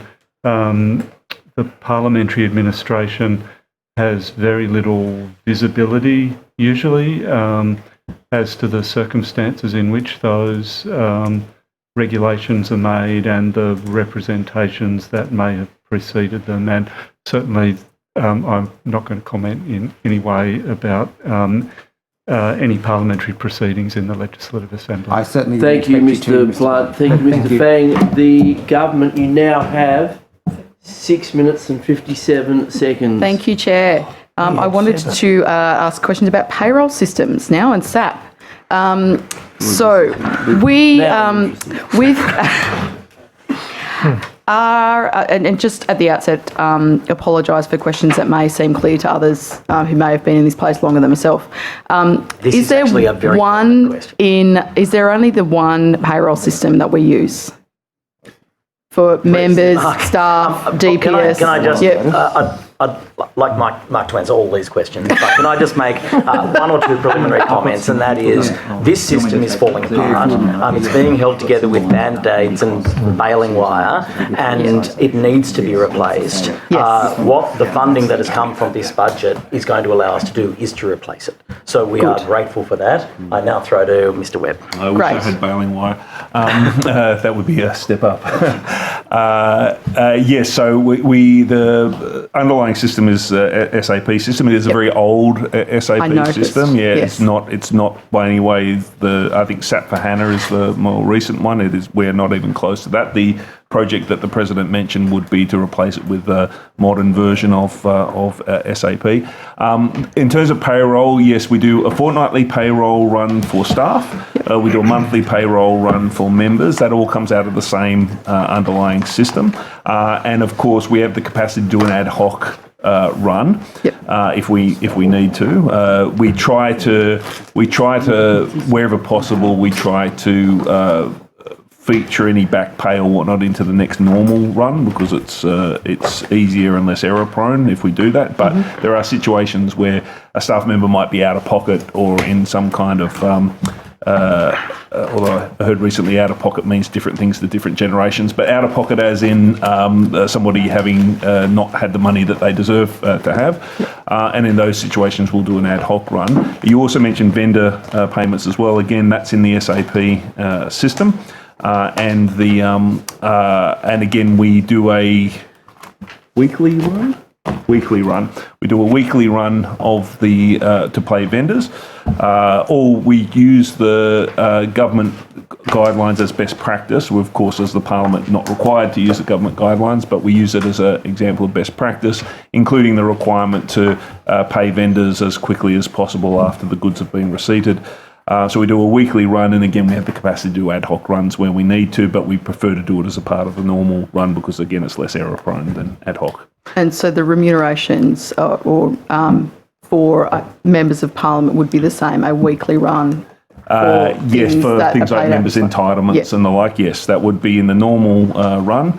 As you know, the electoral allowance is paid with with your salary every month. Just divide it by 12, pay it that way. But for all other entitlements, when a verified claim comes through, we put it in. And I presume there's a cut-off date Yes. for that. And what is that? And is that is that somewhere written down? Yeah. No, that's a really good question, because it is something that is probably breached more than it is followed. So for the fortnightly pay runs, the cut-off date is, the pay goes out on Wednesday night. The cut-off date is the previous Friday for that. So there's a 3 business day cut-off. I would say on any given fortnight, the team processes quite a few exceptions within that 3 days, but that is where the cut-off is. Sure. Likewise, for the monthly pay run, there's a 3-day 3 days before the monthly run, that would go in. And similarly for the weekly vendor payments, we try to have everything in place 3 days before, although in that particular case, we do try to take into account as many things as we can before we, so sometimes that cut-off drifts a little closer to the actual payment. Sure. And with so further to the SAP portal, it's my understanding that you are unable to apply for prospective leave. So, I'm looking at planning a holiday next year. Mm-hmm. I haven't accrued the required leave, but by June next year, I'll have accrued that leave. And the system won't automatically calculate it for me and book it in. I get an error message, and I have to, call or email. Yeah, that's right. That is correct. And that is one of the things that we're looking to fix as a part of the new system. The system, as it's set up at the moment, does look at what your leave balance is at the moment when you're applying for the Which leave. would strike me to create more work, really, for the payroll team. Oh, absolutely. So what is the timeline for the implementation of the new SAP? No, that's a great question. So we've just kicked off the project. The remainder of this financial year, we're going to be requirements and designing the system. So we recognise that this has tentacles into a lot of different parts of the system. This is not one of these things that we can just replace and it has no effect anywhere else. So we did look at trying to do the entire project in a 12-month cycle, but we could not do it in a safe fashion. So remainder of this year is requirements and design, and then we will go to market for someone to implement, and we will implement starting from the 1st of July next year. How long it will take to implement it will depend a little bit on what comes out in the design. What I want to try to do as much as possible is it's bespoke customizations which can really cruel these kind of projects. You start saying the Parliament needs to do things differently to what the rest of the world does. Every time you say that, you've got to do a bespoke customization of something like this. Every bespoke customization takes longer to implement and also creates the potential that when they upgrade the system, it breaks your bespoke customization. So part of the design is to work out, to try and minimise the amount of bespoke customization that we have to do. But if it turns out that in order to meet the Parliament's quite unique circumstances, we need bespoke customisation, that will extend the project for a bit longer. If we can do things a little bit more out of the box, it will bring the time in. At the latest, it would be the end of next financial year, but we're hoping to do it significantly before that. And the end of next financial year would be a very bespoke system if we went down that kind of path. So design for the remainder of this year, implementation next financial year. So in 18 months from now, we will have the new system in place. Hopefully earlier than that, but that's the kind of time frame I can commit to. And look at that. I was just about to ask if Jocelyn had anything to add, since she's the finance lady. But that was such an excellent time frame, Mr. Webb, and a great answer. Thank you very much for your questions from the government. That concludes our hearing today, our inquiry today. So thank you very much all for your attendance and your evidence. We very much appreciate it. Thank you very much. And there's a little speech I have to give, isn't it?